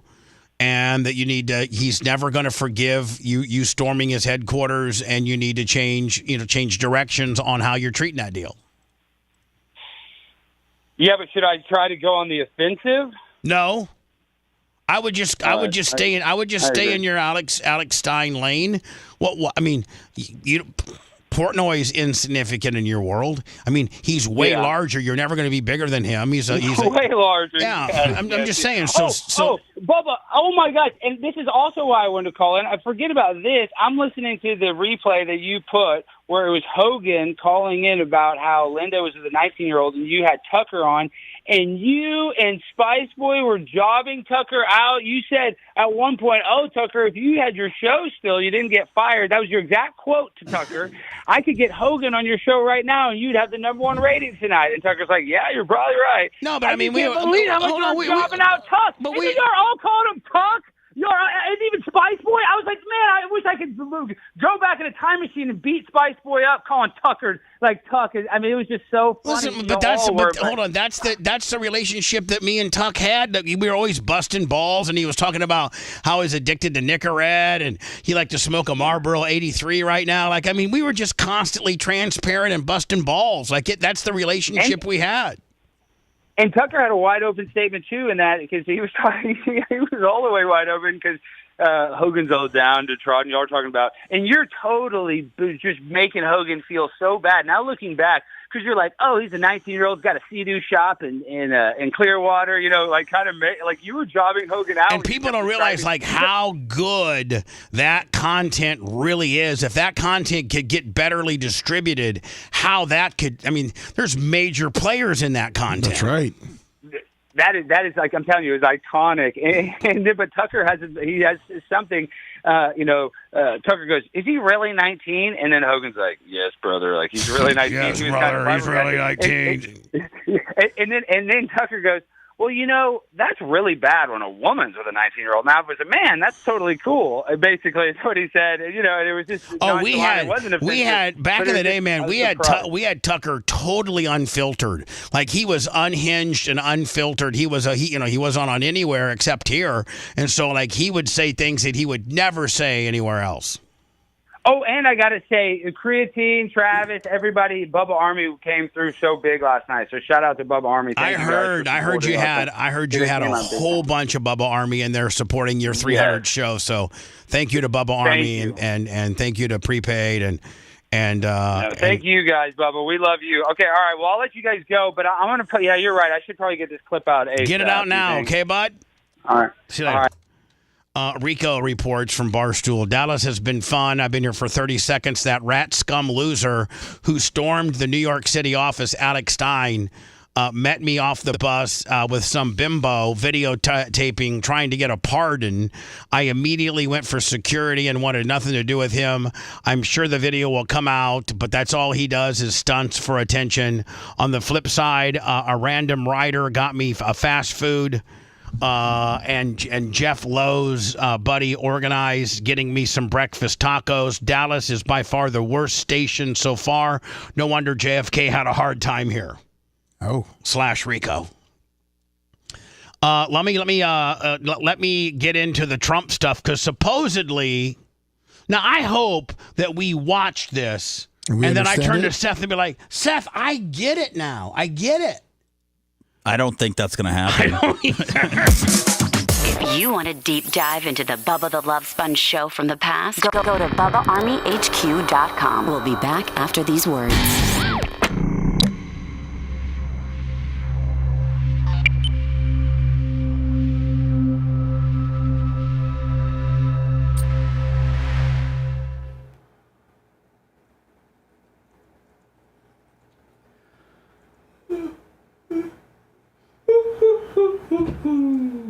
Unhappy, I'm feeling good, I got sunshine.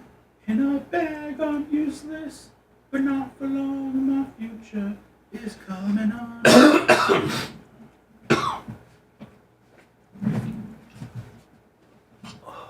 I mean, we had a G-ball, buddy. We're G-ball. We're total G's. We're G's. We're rolling. We're G's. Did you see the box in the kitchen for you from Daniel Rose? Yeah, I was saving that. For me? Yeah, I was saving that for next week. We'll do it next week.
big luncher.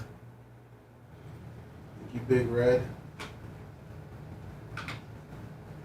100.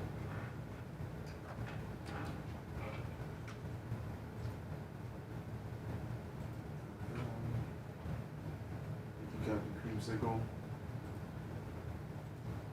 Okay, everyone for hitting that thumbs up.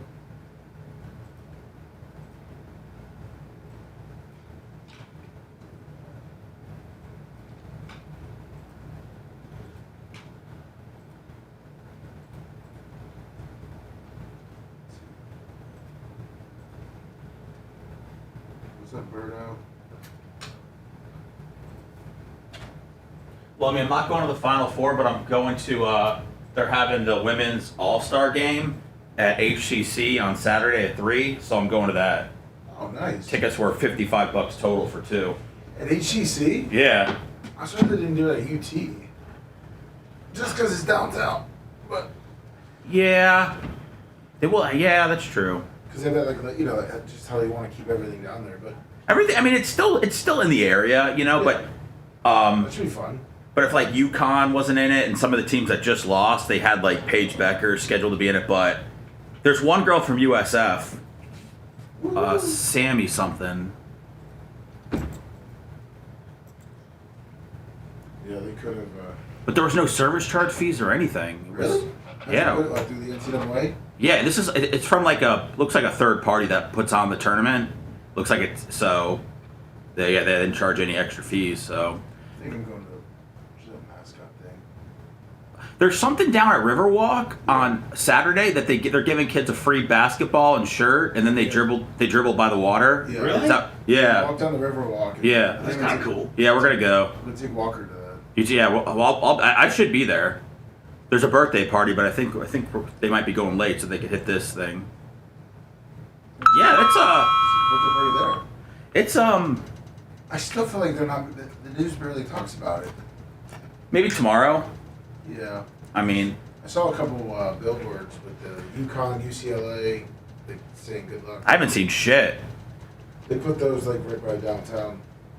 Dude, in all of St. Pete though, there's like one sign up about the Rays. Like you wouldn't even know the Rays ever exist in St. Pete. They don't advertise. I mean, they used to hang signs of players on streetlights and shit. Like they don't even do that. Tampa should pick up and just start doing that down Del Mabry. I heard that Dollhouse Girls or something were outside promoting their strip club at the game, at the Rays game. I think they.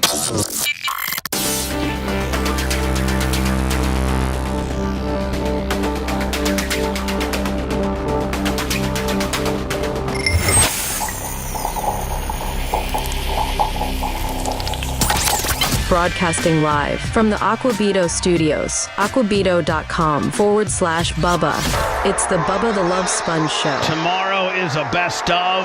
You'll like it. It'll be audio and video. Go to YouTube. Gary Cantrell's whipping up something that I think you might like as well. Thank you. 6 to 10 tomorrow. Hello. 813-990 Bubba is the phone lines. Please don't be an idiot. Yes, go ahead. Hey, Bubba, first I'd like to say I'm in the Teamsters Union, and, the unions in this country have been saying for the past 100 years, if you don't buy American, where are your kids going to work? And look where we're at now. Look at the situation we're in. I agree. I mean, this isn't this is not a one-term, one particular president started this. This has been a long, slow burn, and we need to get a handle on it. And, I'd like to say, man, you can still buy American. I buy the $300 American work boots because I know it's going to an American company. I don't buy the $50 Walmart boots. Most people aren't like you, bud. Yeah, Mom, put your $100. I'm just saying, there's one of you and there's 700 of the other dudes. I hear you, man. I would just like to say, anybody listening, man, that's what we have to do. We have to. Well, I don't think we have. I don't think we have to do that. I think our federal government is going to try to do it for us. Well, let's do it. Let's us do it anyway. Well, you know, we may not have any option. The tariffs that's put on these on these places might be, again, it might be putting training wheels on for the American consumer, so the American consumer does it, without even knowing they're doing it. But I appreciate your call, buddy. Thank you. I got to get into this Trump thing. Let's hope let's hope that Trump, explains it, and me and Seth can say, "Oh, I got it, bitch. We're good." Or, "Hey, Seth, we're screwed." So, if you look at that, China, first row, China, 67%. That's tariffs charged to the USA, including currency manipulation and trade barriers. So 67%, I think you can, for the most part, see it. I got to be honest with you, man. If you're the president of the United States, you seem like you'd have a better prop person that would have this something so that the president doesn't have to hold it. How about a stand? That it was, had its own stand, and it was much larger and more blown up. No, because those stands are made in China, so they couldn't use them. We were going to put a stand up here, but it was made in China. The American stand was made out of a complete I-beam piece of steel. We couldn't afford it. I'm going to hold it with my hands that were made right here in the USA. Yeah. So I think that they're missing the boat just on how they present it to us. I mean, like, man, if you ever see like Jay Diaco or Kevin Hazlett go to court, their stands and their props that they use, they got a whole department that blows everything up and has it all really laid out. I mean, you think our federal government, the highest office of the land, would have an unbelievable visual prop department, right? They said it was there is a stand. It was it was super windy, so he had. Have you ever heard of Velcro? Velcro. I mean, like, stop. Strike one on having a really kind of an unprofessional, rinky-dink looking chart that I can't make out any numbers on that chart. At least they have a chart. Imagine trying to go over this without a chart. Yeah. At least we have something to look at. Guys with bad eyes, we didn't want to bring, it's very windy out here. We didn't want to bring out the big charts because it had no chance of standing. Fortunately. Then have the meeting inside. Have the meeting inside. The White House has 400 rooms. You could find one where you could put it, you could actually have like an overhead projector putting it on the wall. We came armed with a little smaller chart. So 67%, so we're going to be charging a discounted reciprocal tariff of 34%. I think, in other words, they charge us, we charge them less. So how can anybody be upset? They will be, because we never charge anybody anything. But now we're going to charge. Now, let me, is the numbers on the right-hand side in yellow, is that what we're going to charge? Yes. And we can't see them. No, we cannot. And then the numbers on the left, which is in the blue and the white, that's the numbers that they currently charge. Yeah, I believe so. European Union, they're very tough, very, very tough traders. You think of European Union, very friendly. They rip us off. It's so sad to see. It's so pathetic. I mean, if you go by what he's saying, the majority of the people that we do business with shove it up our ass. That's what he's saying. And how long? How have you even made it this long? Pathetic. 39%. In World War II, we're going to charge them 20%, so we're charging them essentially half. Vietnam, great negotiators, great people. They like me, I like them. The problem is they charge us 90%. We're going to charge them 46% tariff. Taiwan, where they took all of our computer chips and semiconductors. We used to be the king, right? We were everything. We had all of it. Now we have almost none of it, except the biggest company is coming in. We're going to end up with almost 40%. Lee Zeldin's working to get their approvals. And it's an amazing company. Mr. Wei, of one of the great companies of the world, actually. They're coming in from Taiwan, and they're going to build one of the biggest plants in the world, maybe the biggest for that. But 64%, we're going to charge them 32%. Japan, very, very... So it just sounds like his equation is half of what they charge. Yep. So if somebody's charging us 64, we're going to charge them 32. Yeah, well, Tough. I think before we were charging them like nothing, pretty much. Great people. Or And small again, amount. I don't blame the people for doing it. I think they're very smart in doing it. I blame the people that sat right in that Oval Office, right over there, right behind the Resolute desk or whichever desk they chose. Japan, 46%. They would charge us 46%. Now, let me ask you a question. Is there any data as to when this all started to start flipping that way? You know, like under Clinton, when we had a balanced budget, would you be able to pull the numbers as to what the tariffs were back then? Can you pull the reports of the tariffs of all presidents? I believe. And when did this start? What were the tariffs like under Ronald Reagan? What were the tariffs like under George W. Bush? Well, under Obama? Under Clinton? What were the tariffs like? Here's a great question. What were the tariffs like during Trump's first term? Was he right lockstep with everybody else that has made it such a one-way street? Well, why did he allow it back then? Because he didn't have the support of Congress and the Senate? No, he was putting tariffs on people back then. When Biden came in, he took the tariffs off, but he was putting tariffs on China and things like that. So he was doing it. I could try to find what Clinton's tariffs were. I mean, we got a couple more stop sets. If you could try to find me, again, I use Clinton because Clinton's a Democrat. And Clinton, it's my understanding. I don't know if it's a misnomer or not, but it's my understanding that's the last time that we were not in a war and we had a balanced budget. That's my understanding. Whether I'm right or wrong, maybe I'm wrong, but I think that's kind of what Clinton's rap was: balanced budget, no war. And so, let's get those numbers because they worked For certain items like cars. Little items like cars. Little items like cars and my penis. 46%, we're charging them 24%. India, very, very tough. Very, very tough.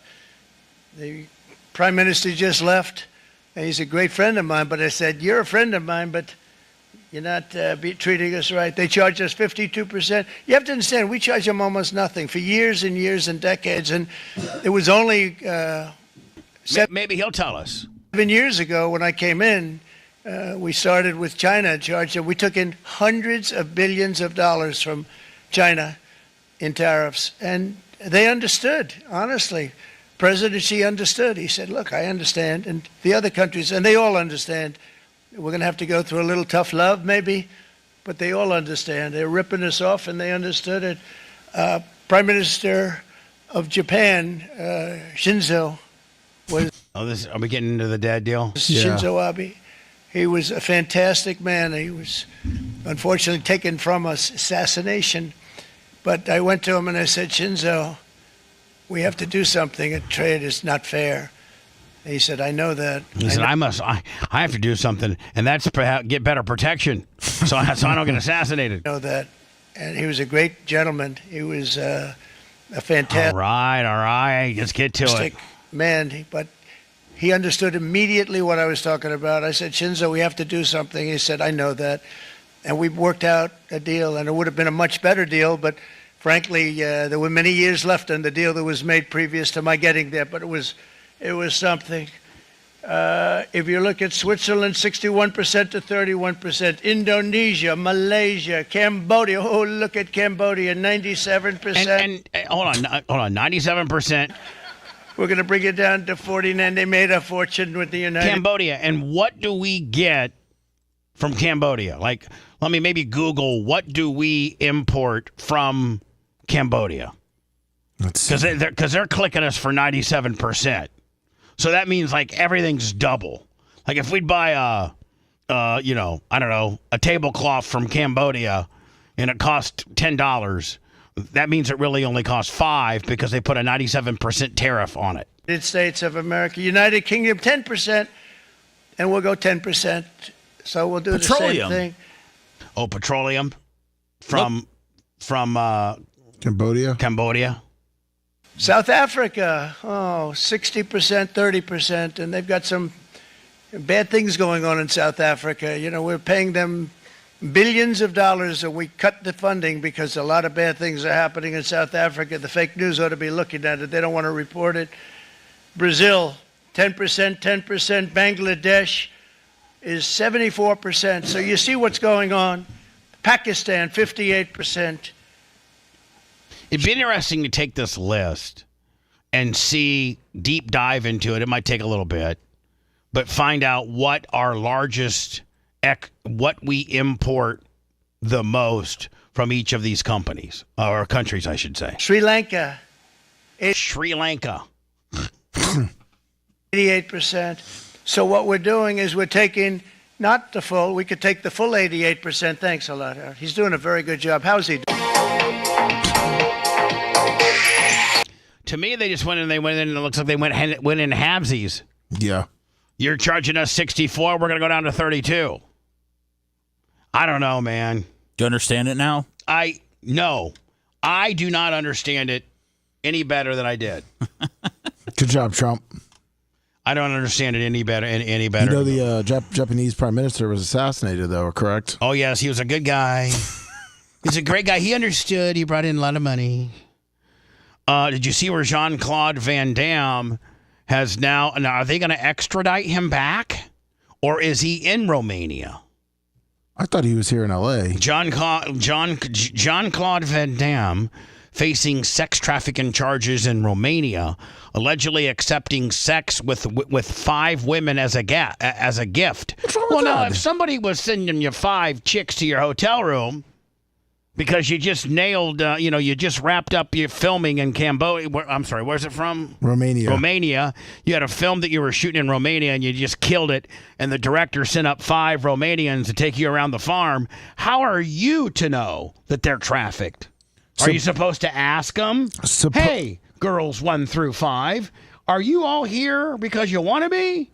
Or are you all here because, and here's what, because somebody paid you to be here.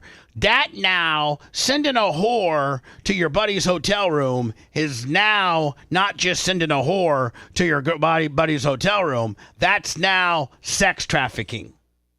Supposedly, Whoring. he knew that they were brought in for him from Romania, so they were trafficked. But I'm just saying, like, what if it's just one of his friends that's sending him some chicks to the hotel room? It wasn't. The chicks are trafficked. I mean, I guess he knew about it, and he still wanted him up there. So he had 5 Romanian models. If you can have a 5 on a oneer, I mean, I know you're supposed to fill out have a form that they fill out. Some crazy. Valanka was not sex trafficked in any way, shape, or form. I'm here to take your penis around the farm willfully under my own doing. What's the gift for, anyways? Was it an occasion? Did he do something? He was at is it Con? The Con Awards? He's at one of the cons. Yeah. Bulgaria Con or something. I'll get into that next. Hold on. You're listening to the Bubba the Love Sponge Show. If you want 24/7 on-demand Bubba and the crew, go to BubbaArmyHQ.com. The Bubba the Love Sponge Show will be back after this.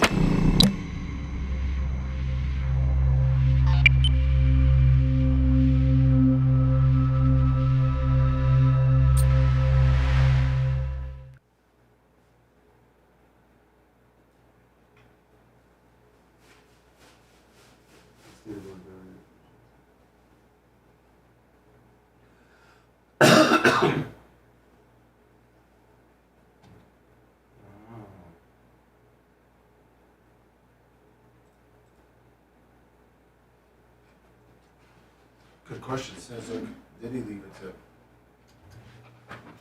Or just the tip?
fucking huge podcast day yesterday. Oh, was it good? Yeah. Perfect.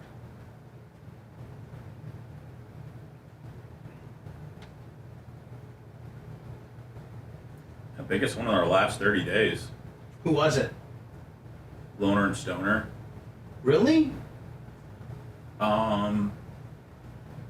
Yeah, but I mean, they're obviously that accounts for a third of the downloads yesterday. That show. So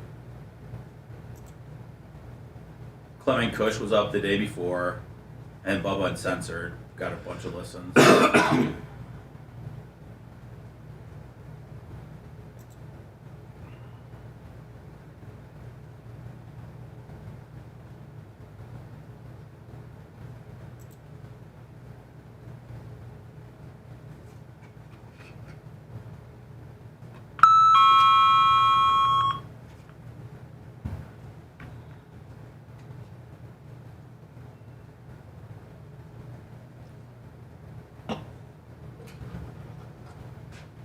So, did I adjust your head? Your head goes? No.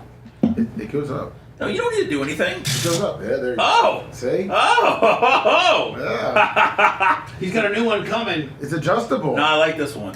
This is a great one. Oh, look at this. It's a full fucking pillow. Yeah, but you got a whole new fucking, gimmick. Does it have an adjustable headrest? This. Look at that. You're in heaven. I'm not. I'm. As long as you're not getting, as long as you're not getting a hard on. It's no.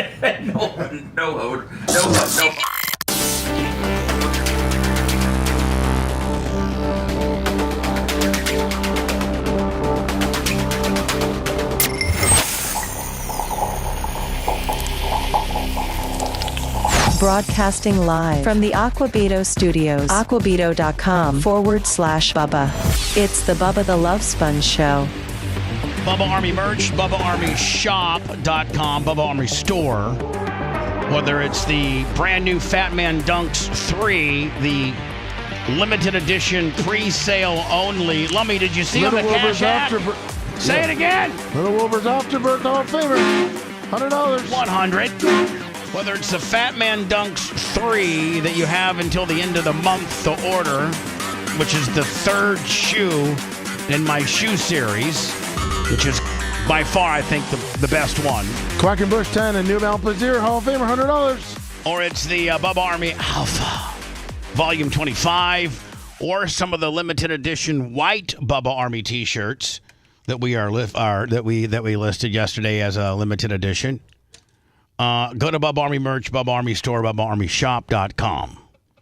Jean-Claude Van Damme facing sex trafficking charges in Romania, allegedly accepting sex with 5 women as a gift. Man, you just can't roll like you used to. Jean-Claude Van Damme is reportedly facing charges of having sex with trafficked women in Romania, allegedly accepting sex with several women as a gift. So he's in France, and I guess they were brought in from Romania. Now, and he knew about it. Were they brought in against their will? Yeah, is that what they're saying? That's according to CNN, the Romanian Directorate for Investigating Organized Crime and Terrorism, better known as DICOT, has filed a criminal complaint against Van Damme, claiming he knowingly had sex with several women that were being trafficked. Per the report, the actor allegedly met with several people, also under investigation for sex trafficking crimes, who offered to let him have sex with 5 Romanian models as a gift. The alleged incident is said to have gone down in Cannes.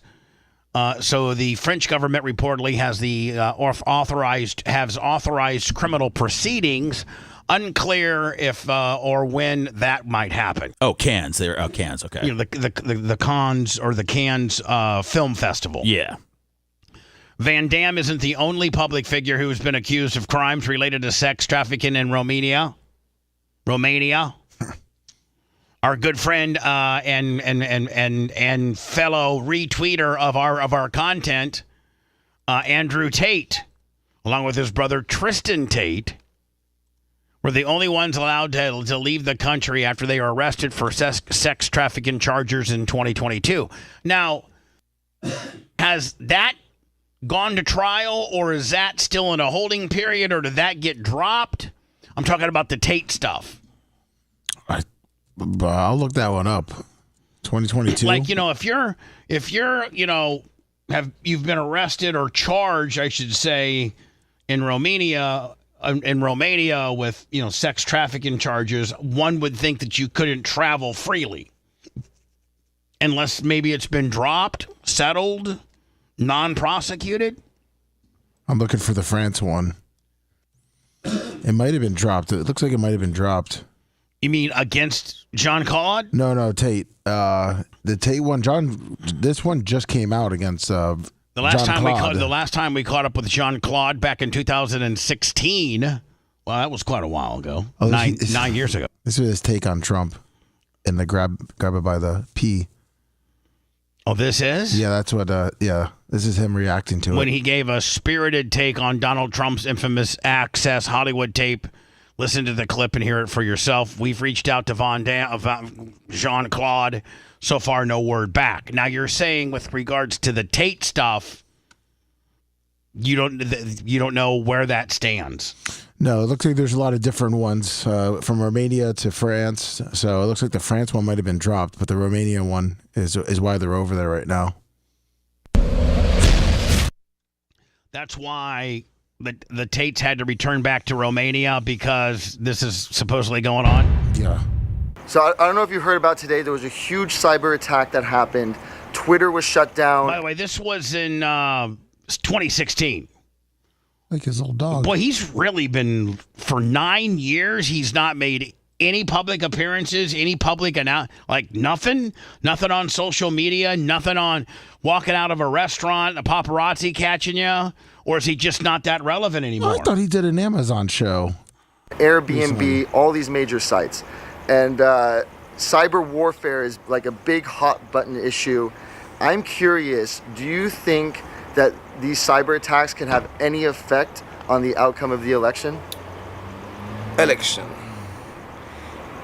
I would like to talk to you and to give an answer, but then you have to promise me that I can talk for let's say 2 minutes without being interrupted. Sure, go ahead. Because I love America, and I came here with nothing, and I became a star because of these people, and I'm very well in America. But America right now has to be treated like a business because you guys have a problem. I'm traveling around the world. I live in Hong Kong. I come to America. I go to Europe.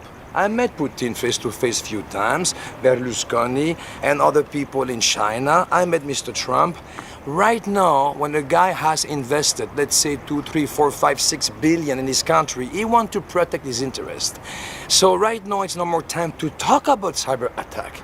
No more time to talk about nothing else than to fly. The only time to talk about is when I have 5 bitches in my hotel room that have been sent illegally from a different country. Dude, this guy's accent and cadence, I would listen to him speak for an hour. All books on tape, huh? Yeah, yeah. Yeah, Seth wants to get Jean-Claude Blam Blam's books on tape. To have a vodka with Mr. Putin and to try to make peace because all the rest are weak country except America is strong and Russia is strong. So they have to shake hands and all that stuff about... I mean, he's actually right on that. Yeah. I mean... The hair and the Clinton and the insult, the locker room talk. I mean, do you know how many guys I know who say the word P-U-S-S, you know what, many, many times a day? Guys, you're talking about the wrong things in politics. Right now, you need a guy like, I would say, look, I love my brother Muslim. They love martial arts. Right. I love them. I love everybody on earth. Right now, we need Donald Trump. Oh, okay. Did that throw you off? I thought that's exactly where he was going with I didn't. Did you? No, but I didn't think he was going there at all. No, but I'm wondering if that happened in the USA, if he wouldn't have had a problem at all getting out of the trafficking deal. Yeah, probably. Well, In LeBron waves. says there ain't no party like a white party. Everybody know ain't no party like a Diddy party, so. Yeah, that's what's up.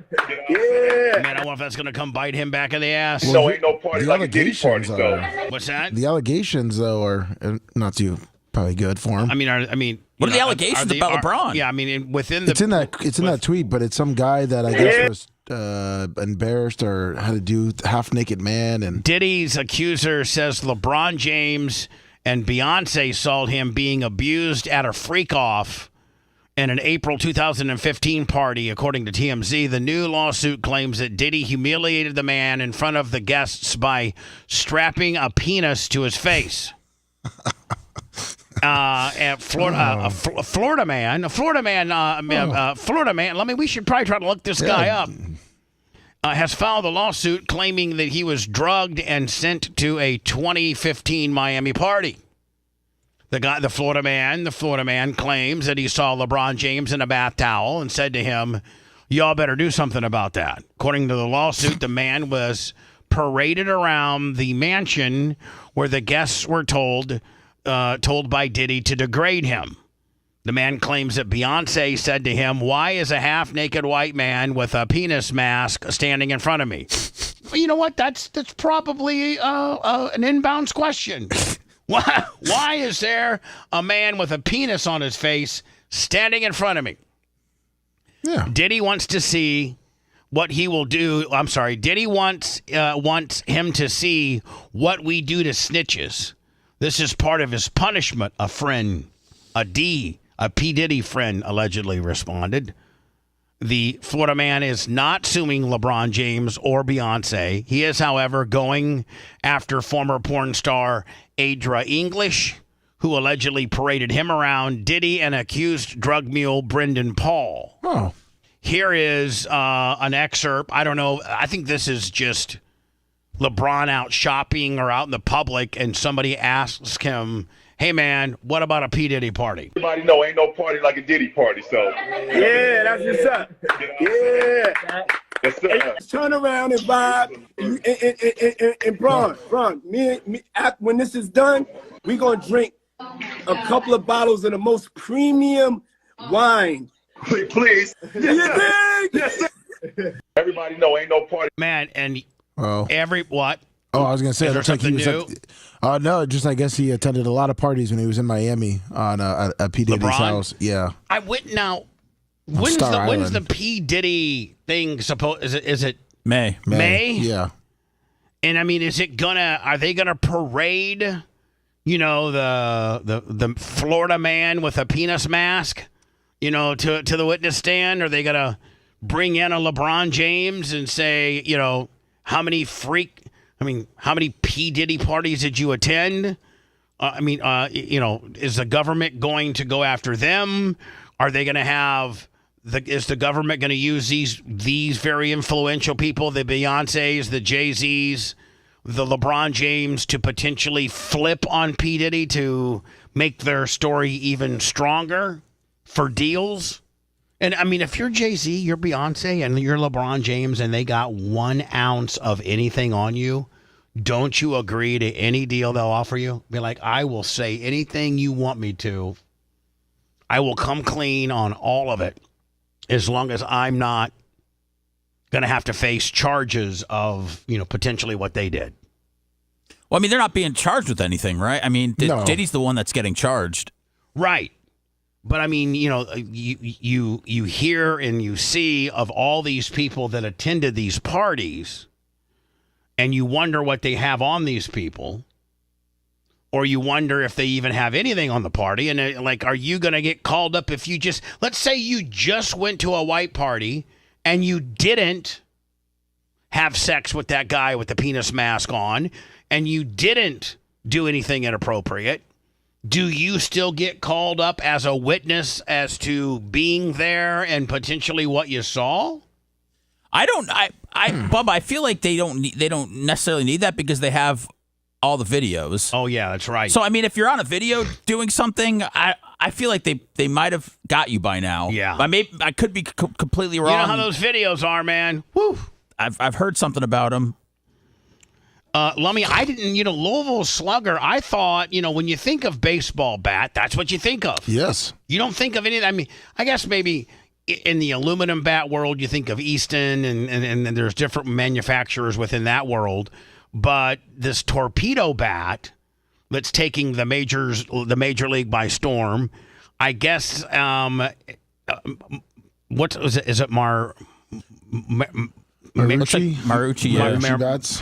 Mariucci and Victus are now selling versions of the new bats that the Yankees made famous 2 days after the New York Yankees hit a franchise record 9 home runs in one game with their torpedo bats. Now, let me, out of all the guys who hit home runs, did all of them had a torpedo bat? Because I heard Judge used his regular bat. Not all of them did, no, but a good amount did. On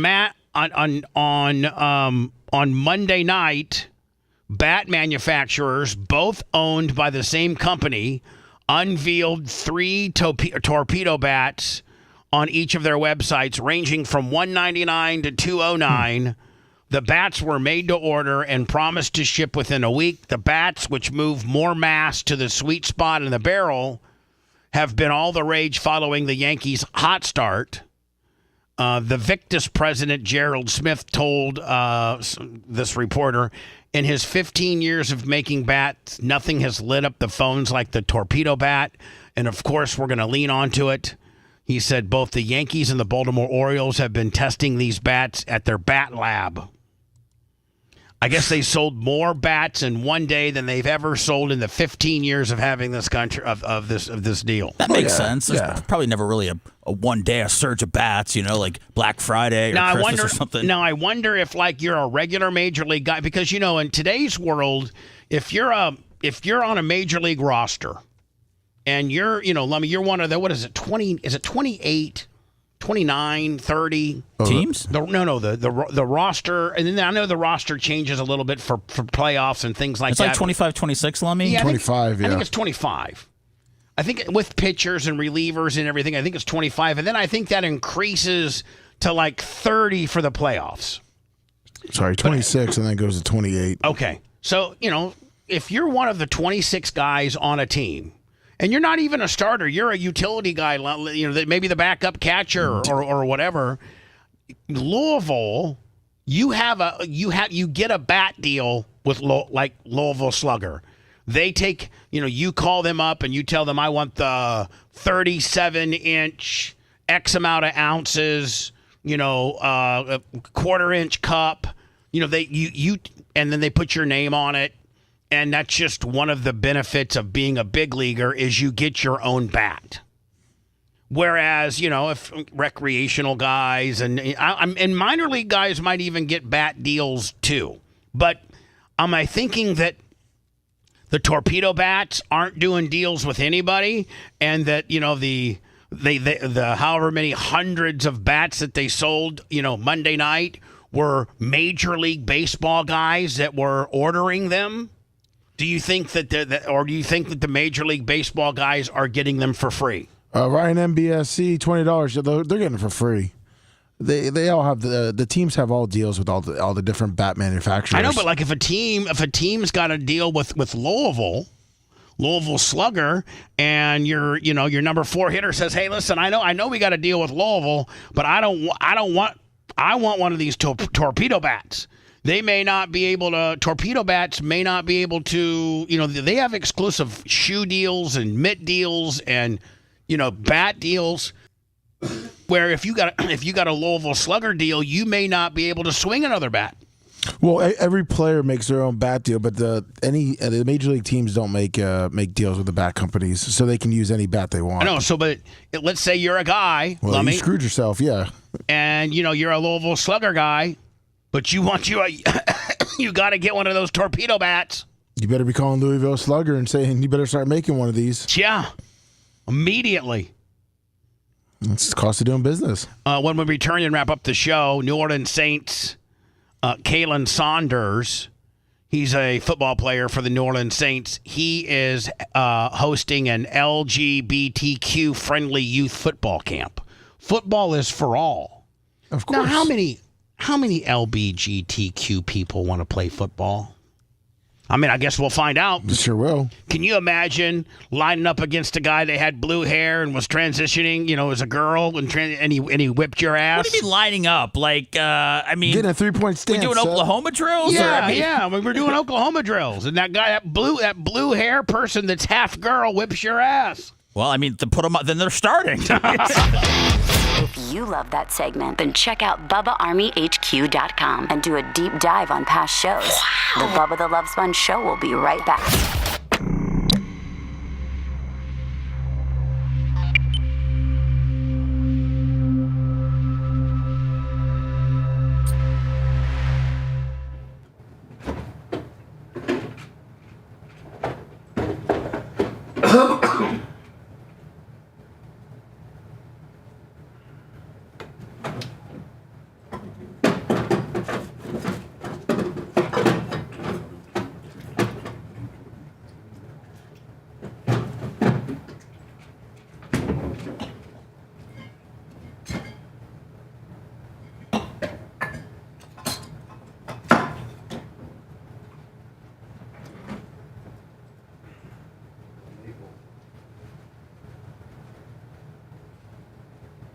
Man, how fucking much of a wuss would you feel like, if we lined up against a blue-haired motherfucker that was half girl, and he fucking gave you the Reggie White fucking hump move and fucking threw you on your ass and got to the quarterback?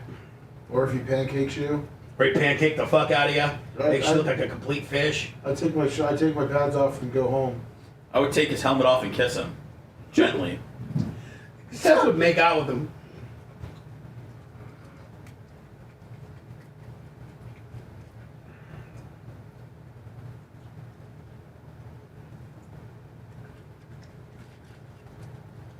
Man, that girl from Channel 10,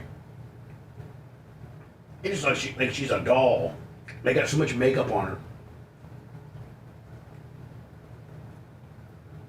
I wonder what she looks like when she first wakes up in the morning. Oh. Seth, you met her, right? No. Oh, you haven't? No. Oh. I only palled around with ABC Action News and Fox 13. Oh, the CBS people were beneath you? Yeah. Kind of just, Yeah. He's a Dennis Phillips, Jen Epstein girl. Yeah. Phillips, I'm in his fantasy league every year. He's a good dude. Yeah, he's cool. He is cool. We need to start having him on for hurricane season. If you'd go. What, if he'd come on here? Yeah. I'm sure he would. You doing a show? Oh, no, it's Thursday. I guess Babyface. I wasn't planning on it, no. Oh, no, I kept thinking today's Friday. My bad. I'm so very sorry. I'm fucking stupid.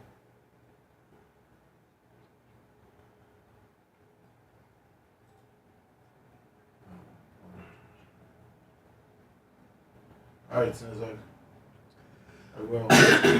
Should I do a one-man show and talk about the ins and outs of being me? And you can do whatever the fuck you want. There are no rules for you, Seth Kushner. Oh, man. Fish on the J, thank you for the love. John Kostika, thank you for the love. Yeah, Mount Plaisir big today.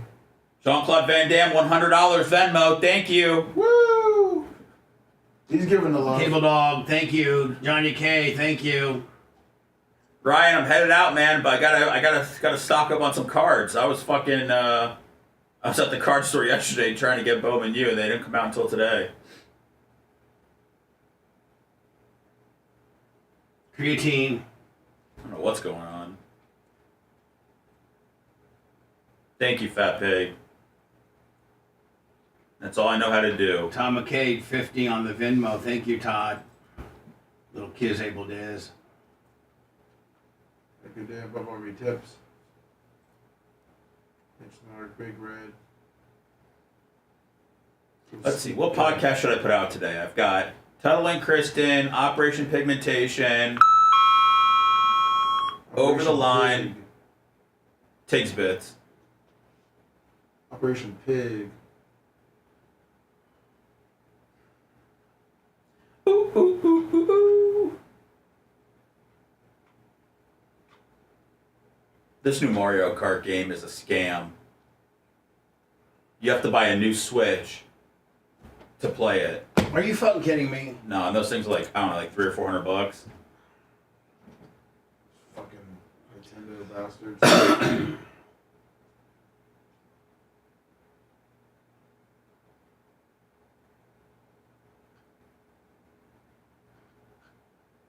I saw that, Felix. It's sneaky back there.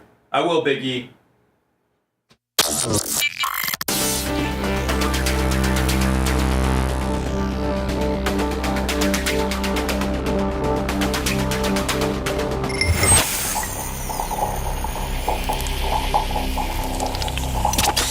Broadcasting live from the Aquabedo studios. Aquabedo.com/Bubba. It's the Bubba the Love Sponge Show. We gotta get the hell out of here, my friend. Tomorrow is a best of. You'll love it, I promise you. Visually, go watch it on YouTube. Gary Cantrell is gonna do a couple little special things for you. Or you can catch us at BubbaArmyHQ.com. Of course, our YouTube channel at the Bubba Army. I guess the real story isn't does the LGBTQ community want to go to football camp. The real question would be how many are actually going to show up. That's true. And how many are going to, pancake a couple other guys? Could you do a follow-up when this thing, see when the camp's going to happen, and then see if there's any footage from the camp of these LGBTQYZ people and how well it was attended, and if there's any footage of like some badass blue-haired transitioning girls, whipping some guy's ass. Now we got a story. It can't just be regular gay men or gay women too. So I think it's anything. Well, yeah, it's Whatever. not. You don't have to necessarily be transitioning. Lemmy might just show up with lipstick and a push-up bra and be the baddest man in the entire camp. Right? I mean, if Lemmy shows up and says he's 17, we're in business. It looks like it's gonna July 5th. July 5th. Keep up on it, okay, my friend? Will do. We'll see you on Monday. Thanks for letting me finish. You've been listening to the Bubba the Love Sponge Show, starring me, Bubba the Love Sponge, co-host and show historian Lummit. It's Seth, co-host and president of podcasting. It's Brian Matroni, king of counter programming. You're wiring up. It's Mini Macho. The BRN agent, Thomas Buttoned Up B. Co-host, Dr. Dan Diaco, Esquire of Council. Co-host, J. Diaco, Esquire, the Spitting Cobra of Council. Now, time for the legal disclaimer. Exactly. The Bubba the Love Sponge Show is intended solely for the enjoyment of our listening audience. Any rebroadcast, retransmission, or other use of this show without express written consent of the Bubba Radio Network is prohibited. We must dissuade him of this delusion. Until next time, always remember. I'll repeat hello.